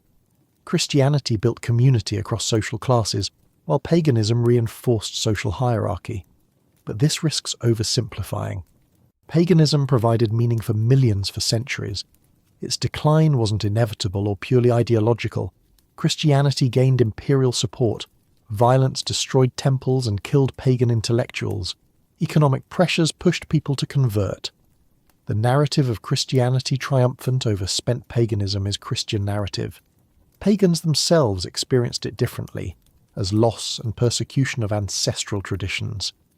The last defenders of paganism included sophisticated intellectuals like Symmachus, who argued that multiple paths could lead to truth, that abandoning traditional religion endangered Rome's prosperity. His appeal to Emperor Valentinian II in 384 to restore the altar of victory to the Senate house was rejected after Ambrose, Bishop of Milan, countered that Christianity's truth precluded tolerating error. This debate symbolized the conflict. For Symmachus, religion was tradition connecting present to past, pragmatically proven by Rome's success under the god's protection. For Ambrose, religion was truth, and truth couldn't be compromised for tradition. The Christian position won politically, but the pagan position had merit. The gods had been worshipped for centuries and Rome had prospered. Why abandon them? The practical answer was that Christianity had political power, and paganism didn't. But the mythological answer is different. Perhaps the gods' time had ended. Perhaps they'd served their purpose and withdrawn. Perhaps they'd transformed, becoming the one Christian God. Perhaps they still exist in stories and dreams and imagination, immortal as only myths can be. The process of mythological education in Roman society shaped how these stories were transmitted and understood. Children learned myths from nurses and pedagogues before formal education. The stories were entertainment and moral instruction combined. A child hearing about Hercules' labours learned about perseverance. Hearing about Aeneas' journey taught duty over desire. The myths weren't just stories, but the curriculum for becoming Roman. Formal education involved studying Homer and Virgil, learning Greek and Latin through mythological texts. Grammar was taught through analysing epic poetry. Rhetoric was practised by arguing mythological cases. Was Odysseus justified in his deceptions? Should Aeneas have left Dido? These exercises made students familiar with mythology, while developing critical thinking and persuasive skills. The educated Roman could quote mythological references effortlessly. Political speeches referenced Hercules or Jupiter to make points about virtue or power. Legal arguments invoked mythological precedents. Love poetry used mythological comparisons. This shared mythological literacy created common language across the empire's educated elite, regardless of origin. A Greek philosopher and a Spanish senator could converse through references to myths both knew. The visual representation of mythology in art was as important as literary versions.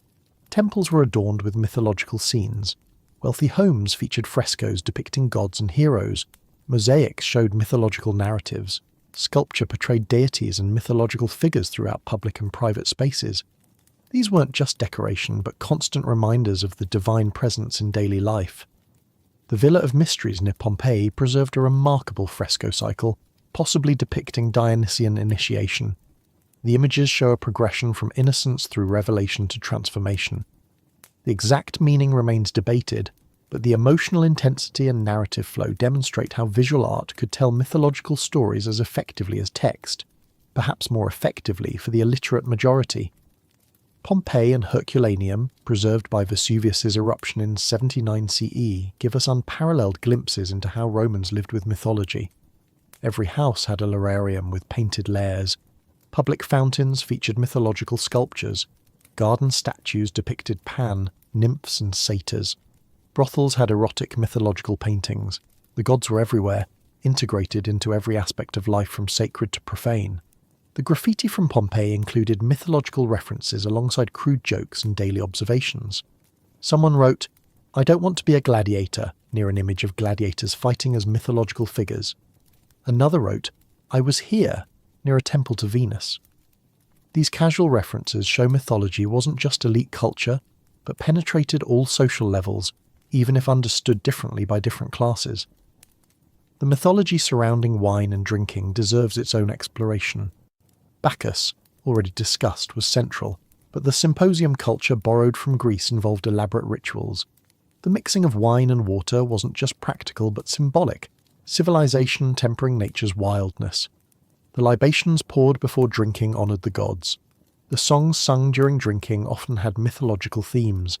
The danger of excessive drinking was mythologized through stories like the Centauromachy, the battle between Lapiths and centaurs at Pyrrhot House's wedding. The centaurs, becoming drunk, tried to abduct the bride and other women. The Lapiths fought back. The battle represented civilization versus barbarism, reason versus bestial impulse, the dangers when wine overthrows restraint. This myth was popular in Roman art, appearing on temple friezes and sarcophagi. The gendered aspects of Roman mythology reflected and reinforced social structures. Male gods ruled the cosmos. Female gods were wives, daughters, or associated with traditionally female domains like hearth and marriage. The exceptions, Diana and Minerva as virgin warriors, proved the rule by being explicitly non-feminine in crucial ways. They rejected marriage and male companionship, defining themselves against normal female roles. The myths about mortal women often involved violation by gods, or punishment for their sexuality. Io was pursued by Jupiter and transformed to hide her from Juno's jealousy. Callisto was seduced or forced by Jupiter, expelled from Diana's virgin band when her pregnancy showed, then transformed into a bear.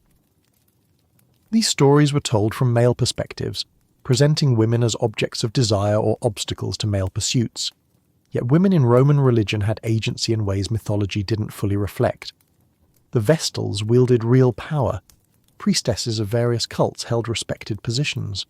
Wealthy women patronized temples and religious organizations. The Bonadea cult created female-only sacred space. The gap between mythological representation and lived experience was significant, mythology reflecting ideals more than realities. The hero cults that emerged around great men showed mythology's capacity for growth and change. After Alexander the Great, ruler cult became normal in the Hellenistic world. Rome adopted this through the imperial cult, but private hero worship existed too. Great generals or benefactors might receive heroization after death, local communities honouring them as protective spirits. This blurred the line between human and divine more than earlier mythology had. The gods were always gods, heroes were demigods, half divine through parentage. But heroized humans had been mortal, becoming divine through achievement or community decision. This democratized divinity in some sense, suggesting divine status was achievable rather than exclusively inborn. The philosophical implications troubled Epicureans who denied divine intervention in human affairs. If anyone could become divine, what distinguished gods from powerful humans? If gods could die, like the mystery religion suggested with their dying and rising deities, were they truly immortal? These questions challenged traditional mythology's clear categories. The Stoic response was that divinity was universal, a divine spark in everything. The difference between gods and humans was degree, not kind. Humans could develop virtue to approach divine perfection. This philosophical theology allowed traditional religious practice, while radically reinterpreting its meaning. The statues weren't gods, but representations. The rituals weren't pleasing capricious beings, but aligning oneself with cosmic order. This philosophical sophistication coexisted with popular belief in literal gods. The same person might discuss Stoic theology over dinner, then make offerings at a household shrine, seeing no contradiction. The intellectual interpretation didn't negate practical worship. This flexibility, this ability to hold multiple levels of meaning simultaneously, was characteristic of Roman religion. The relationship between mythology and history in Roman thought was complex. Educated Romans knew myths weren't historical in the modern sense. Varro distinguished three kinds of theology: mythical, poets' stories; natural, philosophers' theories; and civil, the state religion. He acknowledged mythical theology was largely false but still valuable for moral and civic purposes. This didn't make Romans cynical about religion. They understood myths as different kind of truth than historical facts. Myths conveyed values, explained rituals, connected present to past. Whether Romulus was literally suckled by a wolf mattered less than what that story said about Roman character. The truth was moral and cultural rather than factual. Modern readers sometimes struggle with this nuanced approach to truth. We want to know what really happened, what was really believed. The Romans were comfortable with ambiguity and multiple simultaneous truths. A myth could be literally false, morally true, ritually necessary, and politically useful all at once. These weren't contradictions, but different aspects of truth. The concept of interpretatio romana, identifying foreign gods with Roman equivalents, showed this flexible thinking. When Romans encountered Celtic Sucellos, they identified him with Jupiter because both wielded hammers and protected people. This wasn't claiming they were literally the same god, but recognizing functional similarity. Different people's gods were different aspects or names for the same divine forces. This enabled religious tolerance unusual in monotheistic systems. If all gods were valid perspectives on divinity, no religious truth was exclusive. You could honor your local gods while respecting others' gods. Only those who denied all gods, like Christians, threatened this system by insisting their truth was the only truth. The conflict wasn't between different gods, but between polytheism's pluralism and monotheism's exclusivity. The archaeological evidence for Roman religion is vast and continually expanding. Temple foundations, votive offerings, curse tablets, magical amulets, statuary, coins with divine images, and inscriptions to various gods emerge constantly from excavations. Each find adds detail to our understanding but also complicates it, showing regional variations and syncretisms that literary sources don't mention. The Temple of Mithras in London, discovered in 1954, showed the cult's presence in distant Britain. The tablets from Bath describing curses and requests to Sulis Minerva revealed personal religion in people's own words. The Vindolanda tablets from northern Britain included casual references to gods alongside military business and personal letters, showing how thoroughly religion permeated daily life. These material remains sometimes confirm literary sources, sometimes contradict them, often add information literature never mentions. The combination of textual and archaeological evidence gives us more complete, but also more complex picture of Roman religion than either source alone. The mythology existed not just in poets' verses, but in people's lives, practices, and the physical spaces they created. The transmission of Roman mythology to later ages depended on manuscript preservation.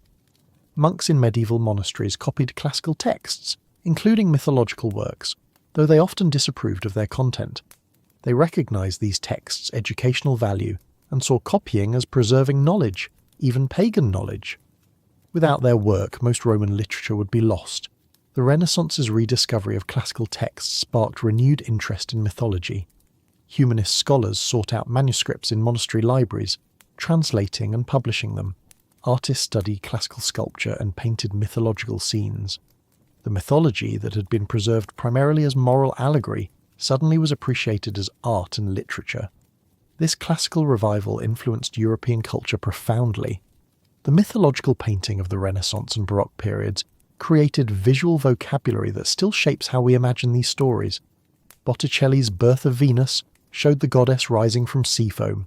Titian's Bacchus and Ariadne captured the god's dynamic arrival. Rubens painted numerous mythological scenes with sensuous baroque energy. These weren't illustrations of texts, but creative interpretations that became definitive for later audiences. The opera as art form often used mythological subjects. Monteverdi's Orfeo told Orpheus's story. Handel's Giulio Cesare portrayed Julius Caesar's Egyptian adventures. Mozart's Idomeneo drew on myths of the Trojan War's aftermath. The combination of music, drama, and spectacle suited mythological subjects, which were elevated and distant enough to sustain elaborate artistic treatment. The Enlightenment's rationalism prompted different approaches to mythology. Some dismissed it as primitive superstition. Others sought hidden wisdom in mythological allegories. Still others studied mythology comparatively, looking for patterns across cultures. The scientific study of mythology as academic discipline emerged from these Enlightenment approaches, seeking to understand not just the stories, but why humans create such stories.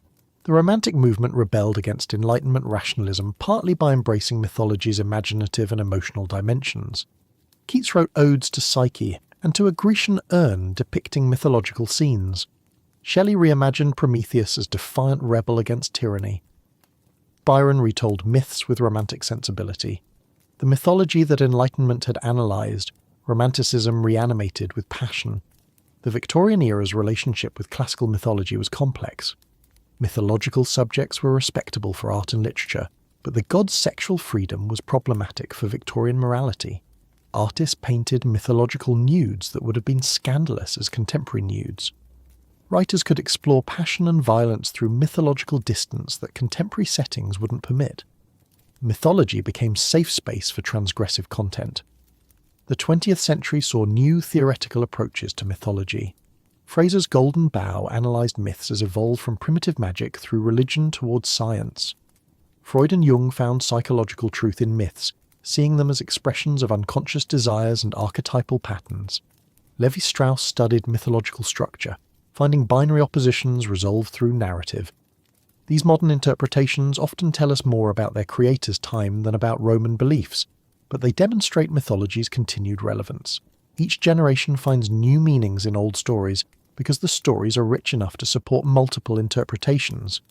The Roman myths we've explored tonight have meant different things to different ages while remaining recognisably the same narratives. Popular culture's use of mythology shows its enduring appeal. Films like Gladiator and shows like Rome depicted Roman religion and mythology with varying accuracy. Percy Jackson books introduced young readers to classical myths through contemporary adventure stories. Video games from Age of Mythology to Assassin's Creed set scenes in Rome and used mythological elements. The stories remain compelling. The question of whether these uses are appropriation or continuation of tradition is worth considering. Are we honouring classical culture or commodifying it? The Romans themselves borrowed and adapted, so adaptation has precedent. But Roman adaptations served religious and civic purposes, while modern ones are primarily entertainment and commercial. The relationship to material differs fundamentally, yet maybe entertainment was always part of mythology's function. The Romans enjoyed their myths, told them for pleasure, commissioned art depicting them because they were beautiful and interesting. The sacred and entertaining weren't mutually exclusive. A story could be theologically significant and a good yarn simultaneously. Perhaps modern entertainment uses aren't so different from ancient ones. The academic study of Roman religion has grown more sophisticated. Early scholarship often took literary sources at face value, assuming Virgil and Ovid reflected actual belief. Modern scholarship recognises these were literary creations, no more representative of popular belief than modern novels represent average people's lives. Archaeological and epigraphic evidence, ordinary people's dedications and prayers, give better access to lived religion. This scholarship reveals immense diversity in Roman religion. There was no unified Roman mythology or practice. Regional variations, class differences, urban versus rural beliefs, official versus popular religion, all these created multiple Roman religions coexisting and overlapping. The mythology we can trace through literature was elite male perspective on religion, not comprehensive picture. Women's religious experiences are especially hard to recover. They appear in myths primarily as goddesses or victims. The female religious experiences, what women believed and practiced, must be inferred from limited evidence.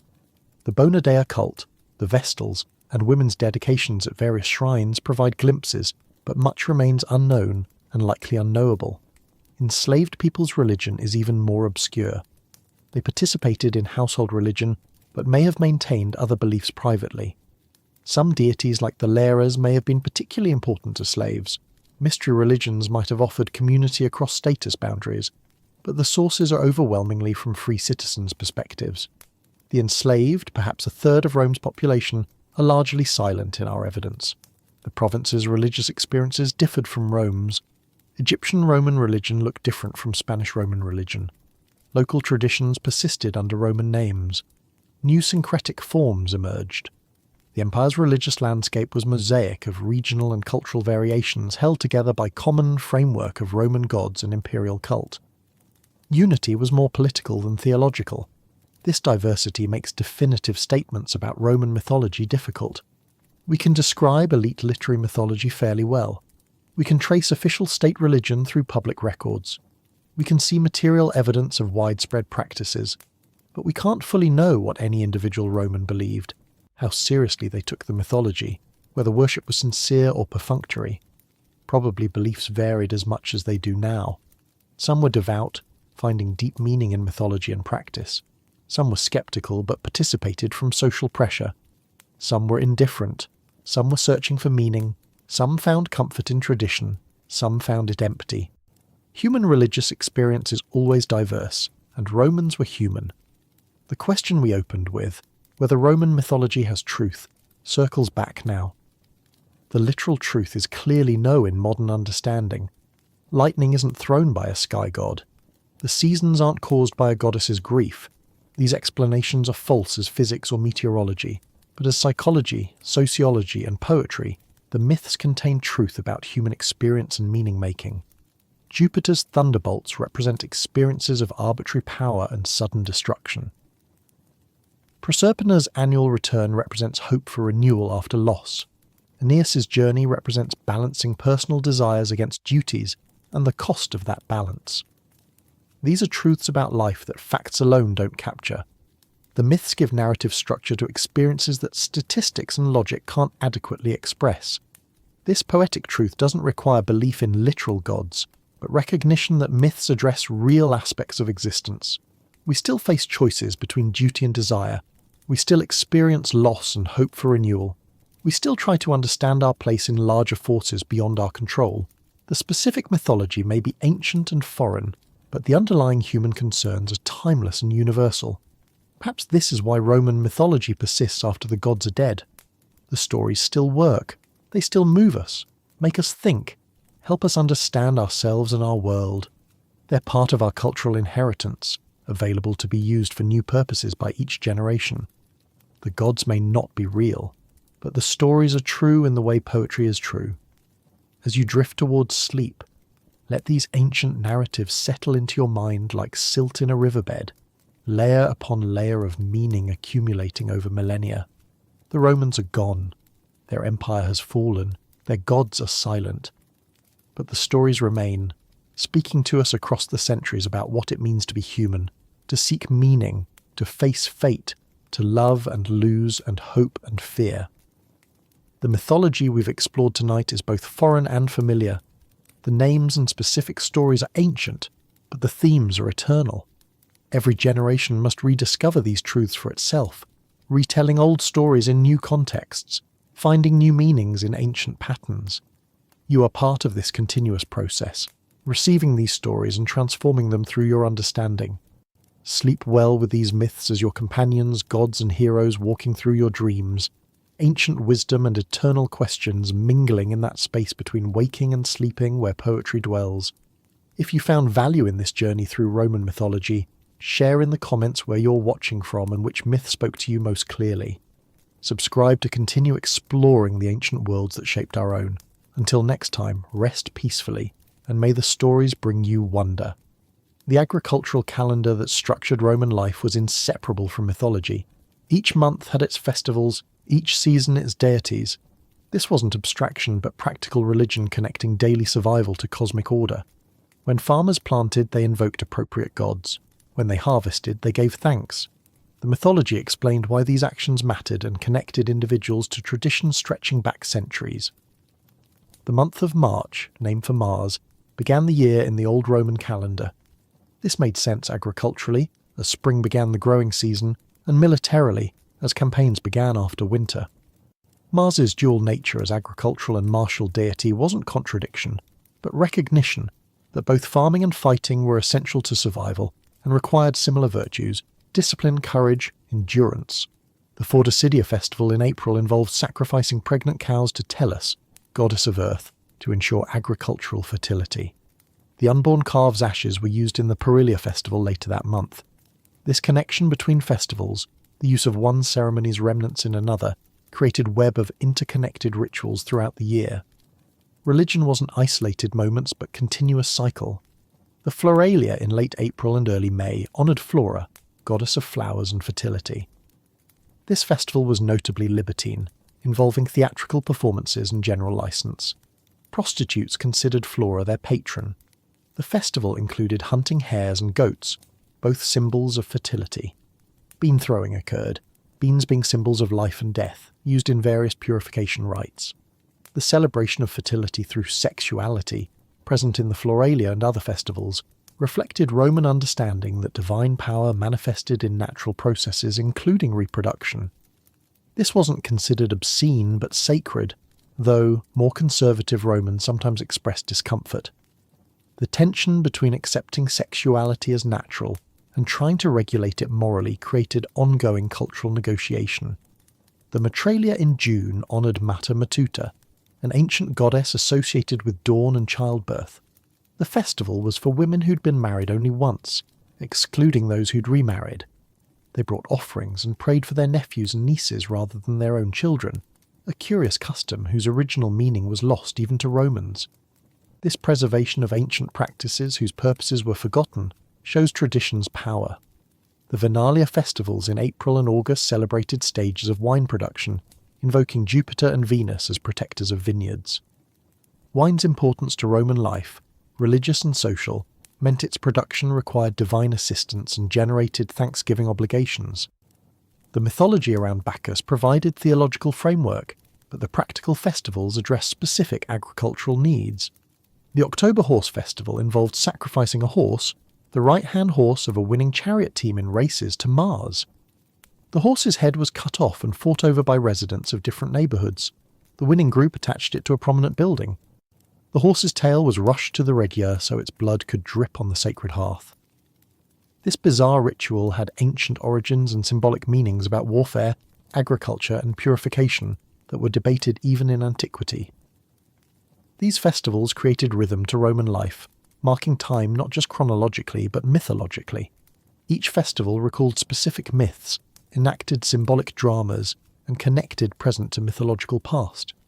Participating in these rituals meant stepping into mythological time, when gods and humans interacted more directly, recreating that sacred time in the present. The concept of sacred time, different from ordinary time, appears in many religious traditions. During festivals, normal rules could be suspended, work stopped, social hierarchies inverted, mythological events were commemorated as if happening again. This made time cyclical rather than linear, each year repeating the same sacred patterns established in mythological past. The mythology of Rome's topography connected places to stories. The Capitoline Hill was where Romulus marked Rome's boundary. The Palatine Hill held the cave where the wolf nursed the twins. The Aventine was where Remus took his augury. The Forum held sites of legendary events. This mythological geography made the city itself a text that could be read, each location holding stories. The Lupercal Cave, supposedly where the wolf nursed Romulus and Remus, was a pilgrimage site. Augustus renovated it. The cave's exact location is debated by archaeologists, but its mythological importance was undoubted. Whether the cave was genuinely ancient or a later identification mattered less than its symbolic significance as Rome's birthplace. The fig tree in the Forum, the Ficus Ruminalis, supposedly marked where the twins' basket came to rest. The tree was carefully maintained and replanted when necessary. This preservation of mythological sites made the past tangible, visible evidence of the stories. Walking through Rome meant walking through mythology, surrounded by places where legendary events occurred. The Tiber River itself was deified as Tiberinus, a god who received offerings and prayers. The river was Rome's water source, trade route and boundary. Mythologically, it was where Aeneas landed, where the twins were saved, where bodies of criminals were thrown. The river was simultaneously practical necessity and sacred presence. Another example of divine power in natural phenomena. The 7 hills of Rome each had mythological associations. The Quirinal was named for Quirinus, the deified Romulus. The Viminal's name derived from Vimen, willow, connecting it to natural growth. The Esquilin held ancient necropolises and was associated with the underworld. These topographical features weren't just physical geography, but mythological landscape. The concept of Pomerium, Rome's sacred boundary, had mythological origins in Romulus's ploughing. Within the Pomerium, certain religious laws applied. Armies couldn't enter, burial was forbidden. The boundary was ritually maintained and expanded as Rome grew. This mythological boundary had real legal effects, showing how mythology structured social and political space. The mythology of Rome's enemies was interestingly developed. Hannibal was portrayed as impious, violating treaties and desecrating temples. This made Rome's eventual victory divine justice. Cleopatra was depicted as decadent Eastern queen threatening Roman virtue. These mythologized enemies reinforced Roman identity by showing what Rome was not: faithless, luxurious, effeminate. The myth of translatio imperii, the transfer of empire, positioned Rome as inheritor of previous great civilizations. Troy's survivors founded Rome through Aeneas. Rome conquered Greece but absorbed Greek culture. This narrative made Roman dominance historically and divinely ordained, the culmination of civilizational development. Each previous power existed to eventually be surpassed by Rome. This teleological view of history, with Rome as endpoint and fulfillment, was mythological thinking applied to politics. It justified conquest as bringing civilization to barbarians, absorbing lesser peoples into superior Roman order. The mythology of Roman exceptionalism served imperial purposes, making empire seem not just powerful but righteous. The mythology of conquered peoples was sometimes preserved by Romans. The Druids of Gaul and Britain, though suppressed, had their beliefs recorded by Roman writers. Germanic myths were noted, though not fully understood. These records, however distorted by Roman perspectives, preserved fragments that would otherwise be lost. Rome conquered militarily, but sometimes preserved culturally. The practice of evocatio, calling enemy gods to Rome with promises of better worship, showed Roman pragmatism about religion. Before besieging a city, Romans would invite the city's patron deity to abandon it and join Rome. If the siege succeeded, they'd build temples to these gods in Rome. This transformed enemies' divine protection into Roman allies. This practice made military sense. It demoralized enemies and neutralized their spiritual defenses. But it also reflected genuine belief that gods could be persuaded, that divine loyalty wasn't absolute but could be earned through proper honors. The gods were powerful, but not entirely above human negotiation and influence. The mythology of Roman military standards, particularly the Aquila, the eagle standard of the legions, bordered on divine. The standards were sacred objects kept in shrine-like ediculae in military camps. Losing standards was catastrophic shame. Recovering lost standards was celebrated triumph. The eagles weren't gods exactly, but were treated with religious reverence. The disaster of Teutoburg Forest in 9 CE, where 3 Roman legions were destroyed and their eagles captured, was as much religious crisis as military defeat. The lost eagles symbolized lost divine favor. Augustus supposedly banged his head against walls crying, "Varus, give me back my legions!" The recovery of standards years later was celebrated as restoration of Rome's honor and the gods' favor. Military life was thoroughly integrated with religion and mythology. Soldiers swore oaths to gods and emperor. Campaigns began with sacrifices and auspices. Victories were attributed to divine support. Defeats blamed on insufficient piety or divine anger. The army wasn't secular institution but religious community with its own myths and rituals.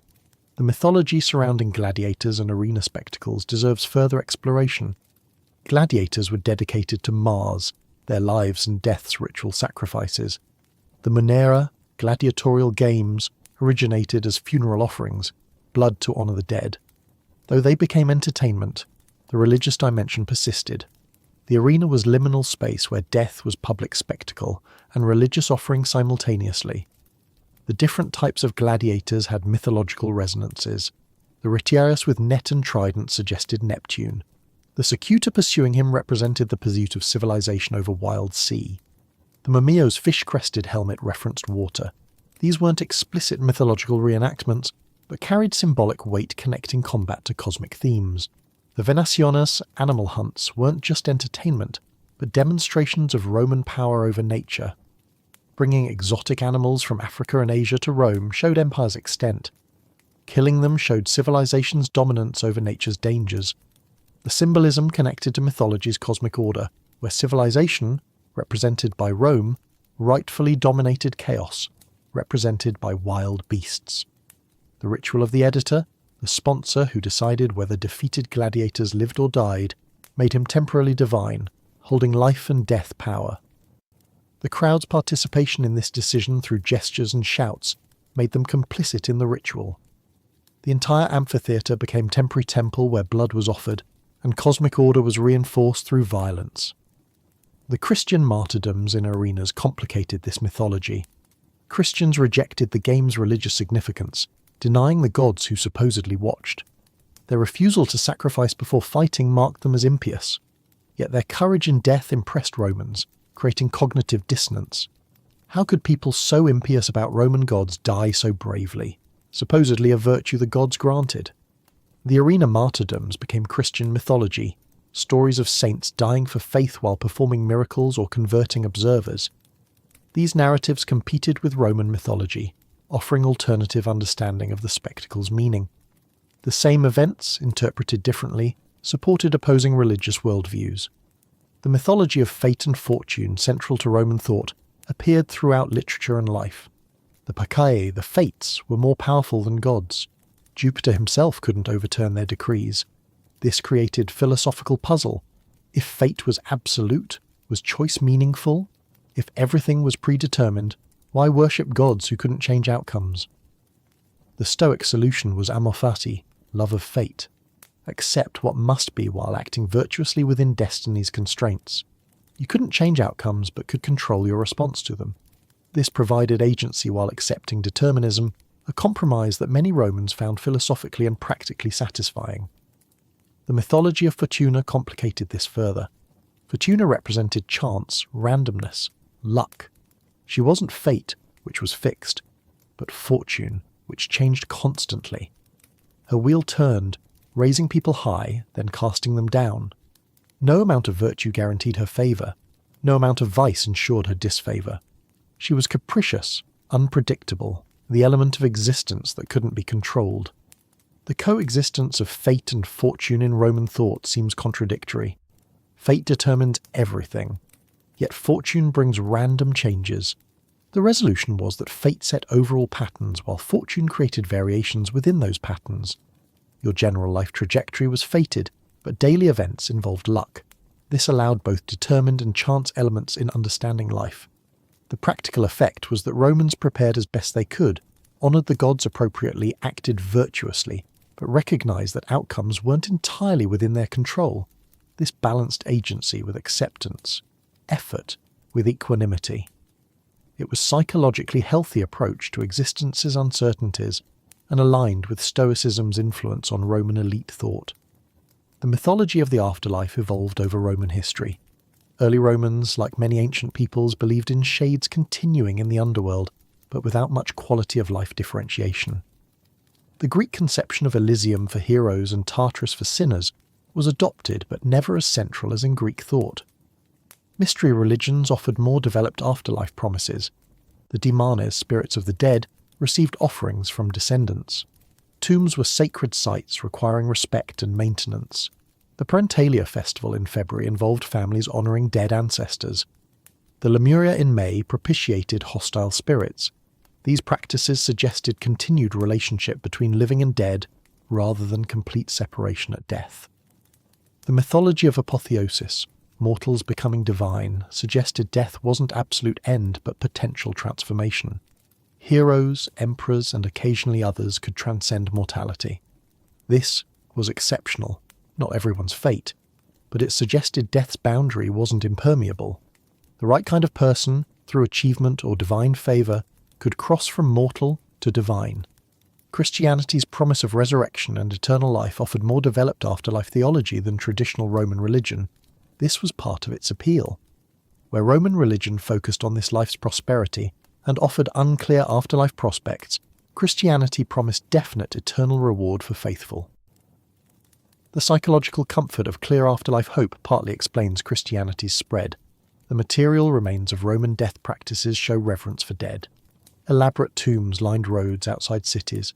Grave goods were buried with deceased. Epitaphs recorded lives and virtues. The famous Roman tomb inscription, Dis Manibus, to the divine shades, acknowledged the deceased spirits. Death was transition, not annihilation, though specifics of continued existence were vague. The mythology of dreams, already mentioned briefly, deserves fuller exploration. Romans took dreams seriously as divine communication. Important people employed professional dream interpreters. Artemidorus's dream handbook categorized dream symbols and their meanings, treating dream interpretation as science requiring training and knowledge. The cave of the Sibyl at Cumae, where Aeneas descended to the underworld, was supposedly also where the Sibyl delivered prophecies while in trance states. This connected prophecy, dreams, and underworld access. The boundaries between waking and sleeping, between life and death, between present and future, were thin and permeable. Divine communication could cross these boundaries. The incubation sleep, practiced at healing temples, involved sleeping in sacred precincts hoping for divine dreams providing healing or guidance. Aesculapius, god of medicine, appeared in dreams instructing petitioners on treatments. Thousands of inscriptions record successful healing through dream guidance. Whether these healings were psychosomatic or truly effective, the practice shows faith in divine communication through dreams. The connection between sleep, death, and prophecy in Roman thought made dreams liminal experiences. Sleeping, you approach death's boundary. In that state, boundaries between mortal and divine, present and future, became permeable. The gods could reach you. You might glimpse truths hidden from waking consciousness. Dreams were windows to mythological reality. The mythology of names and naming had religious significance. Children received names during ceremonies 9 days after birth. The nomen and cognomen placed them in family and clan. The praenomen was personal. Names often had divine associations or honoured ancestors. Changing names required religious ritual and indicated identity transformation. Roman nomenclature connected individuals to family history and mythology. The Julii claimed descent from Iulus, Aeneas's son. The Cornelii traced ancestry to mythical founders. These genealogies were partly fictional, but served to connect present families to mythological past, legitimizing their status through ancient divine associations. The practice of posthumous name dishonour, damnatio memoriae, attempted to erase someone from history and memory. Their name was chiselled off monuments, their images destroyed. This wasn't just political revenge, but attempt to affect their afterlife. The belief that memory and name connected to spiritual persistence made erasing names a kind of spiritual violence. The opposite practice, consecration and deification, elevated names to divine status. Divus Julius, Divus Augustus, these divine names mark transformation from mortal to God. Using these names invoke divine presence. Swearing oaths by deified emperors' names called them as witnesses. Names carried power, connecting language to divine reality. The mythology of language itself, while not explicitly developed in Roman thought, underlies much religious practice. Prayers had correct forms. Sacred languages, Latin for Romans but Greek for some cults, were vehicles for divine communication. Spells and curses required precise wording. Language wasn't arbitrary but magical, words having inherent power to affect reality. The relationship between mythology and law is fascinating. Roman law was sacred law, given by gods through legendary lawgivers. Romulus and Numa supposedly received divine inspiration for Rome's first laws. Legal principles were eternal, reflecting cosmic order rather than human invention. This made law more than practical regulation. It was alignment with divine will. The 12 Tables, Rome's foundational law code from 450 BCE, were treated with religious reverence despite being practical regulations. They were inscribed on bronze and publicly displayed. Citizens memorized them. They became mythologized as perfect law given in Rome's early days, though they were actually quite limited and later supplemented extensively. The mythology of justice personified her as deity. Justitia, goddess of justice, held scales and sometimes was blindfolded, weighing cases impartially. This divine personification made justice transcendent principle, not merely human convention. Judges served justice, the goddess, not just applying human rules but discerning cosmic rightness. The concept of natural law, developed by Roman jurists and philosophers, connected law to divine cosmic order. Certain principles were universally true, discernible by reason, reflecting how gods ordered the universe. This provided foundation for universal human rights concepts that would influence Western legal thought for millennia. The mythology of numbers and sacred numerology influenced Roman religion. 7 days in a week corresponded to 7 classical planets and their gods. The number 3 was sacred, appearing in trinities like the Capitoline Triad. 12 appeared in the major deities and months. These weren't arbitrary but reflected cosmic order. The practice of taking auspices 3 times before major decisions, the 3 days of certain festivals, the offering of 3 kinds of sacrifices, all reflected 3's sacred significance. The number represented divine completeness, the perfect ritual number. Using it correctly in ceremonies ensured divine favour. The number 9 appeared in purification rituals and magical practices. The Lemuria ritual involved throwing beans 9 times. Some ceremonies required 9 days. 9 represented completion and perfection, 3 times 3 intensifying 3's sacred nature. These numerological practices connected ritual to cosmic mathematical order. The mythology of music and its divine origins appears in stories of Orpheus, Apollo's lyre, and Pan's pipes. Music wasn't merely entertainment, but divine gift with power to influence souls, nature, and even gods. The right music could cure illness, summon deities, calm storms, or charm dangerous beasts. Music participated in cosmic harmony. The belief in the music of the spheres, that celestial bodies produced harmonious sounds as they moved through the heavens, connected music to cosmic order. Earthly music that reflected these celestial harmonies aligned listeners with divine order. Discordant music disrupted cosmic harmony and was spiritually dangerous. Religious ceremonies incorporated music throughout. Hymns praised gods. Flutes accompanied sacrifices. Drums and cymbals featured in ecstatic cults like those of Cybele and Bacchus. Music wasn't supplementary to worship but essential, a language for communicating with the divine that transcended words' limitations. The connection between rhythm, trance, and divine possession made music powerful religious technology. The repetitive drumming in Bacchic rites induced altered states interpreted as divine possession. The Maenads' ecstatic dancing to wild music connected them to the god. Music was a bridge between human and divine consciousness. As you continue drifting deeper into rest, let these interconnections of ritual, mythology, place, time, and meaning wash over you like gentle waves. The Roman world we've explored was saturated with divine presence. every action potentially sacred, every place potentially holding mythological significance, every moment connected to eternal patterns. This isn't our world. We've lost that mythological density, that sense of constant divine presence. But perhaps we've gained clarity and individual freedom. The Romans lived in rich mythological tapestry but were bound by its patterns. We live with less meaning built into the world but more freedom to create our own meanings. Neither is simply better or worse. They're different ways of being human, different solutions to existence's fundamental questions. Understanding Roman mythology isn't just learning old stories, but encountering an alternative way of constructing reality, of finding meaning, of relating to the sacred. It expands our sense of human possibility. Rest now with these ancient patterns settling into your deeper consciousness, where poetry and dream dwell. The myths may not be literally true, but they're true to something essential about human experience, and that's a truth worth carrying into sleep and perhaps into waking life as well. If this journey has enriched you, share where you're watching from and what resonated. Subscribe for more explorations of worlds both ancient and eternal. Until we meet again, sleep peacefully in the company of gods and heroes, myths and meaning.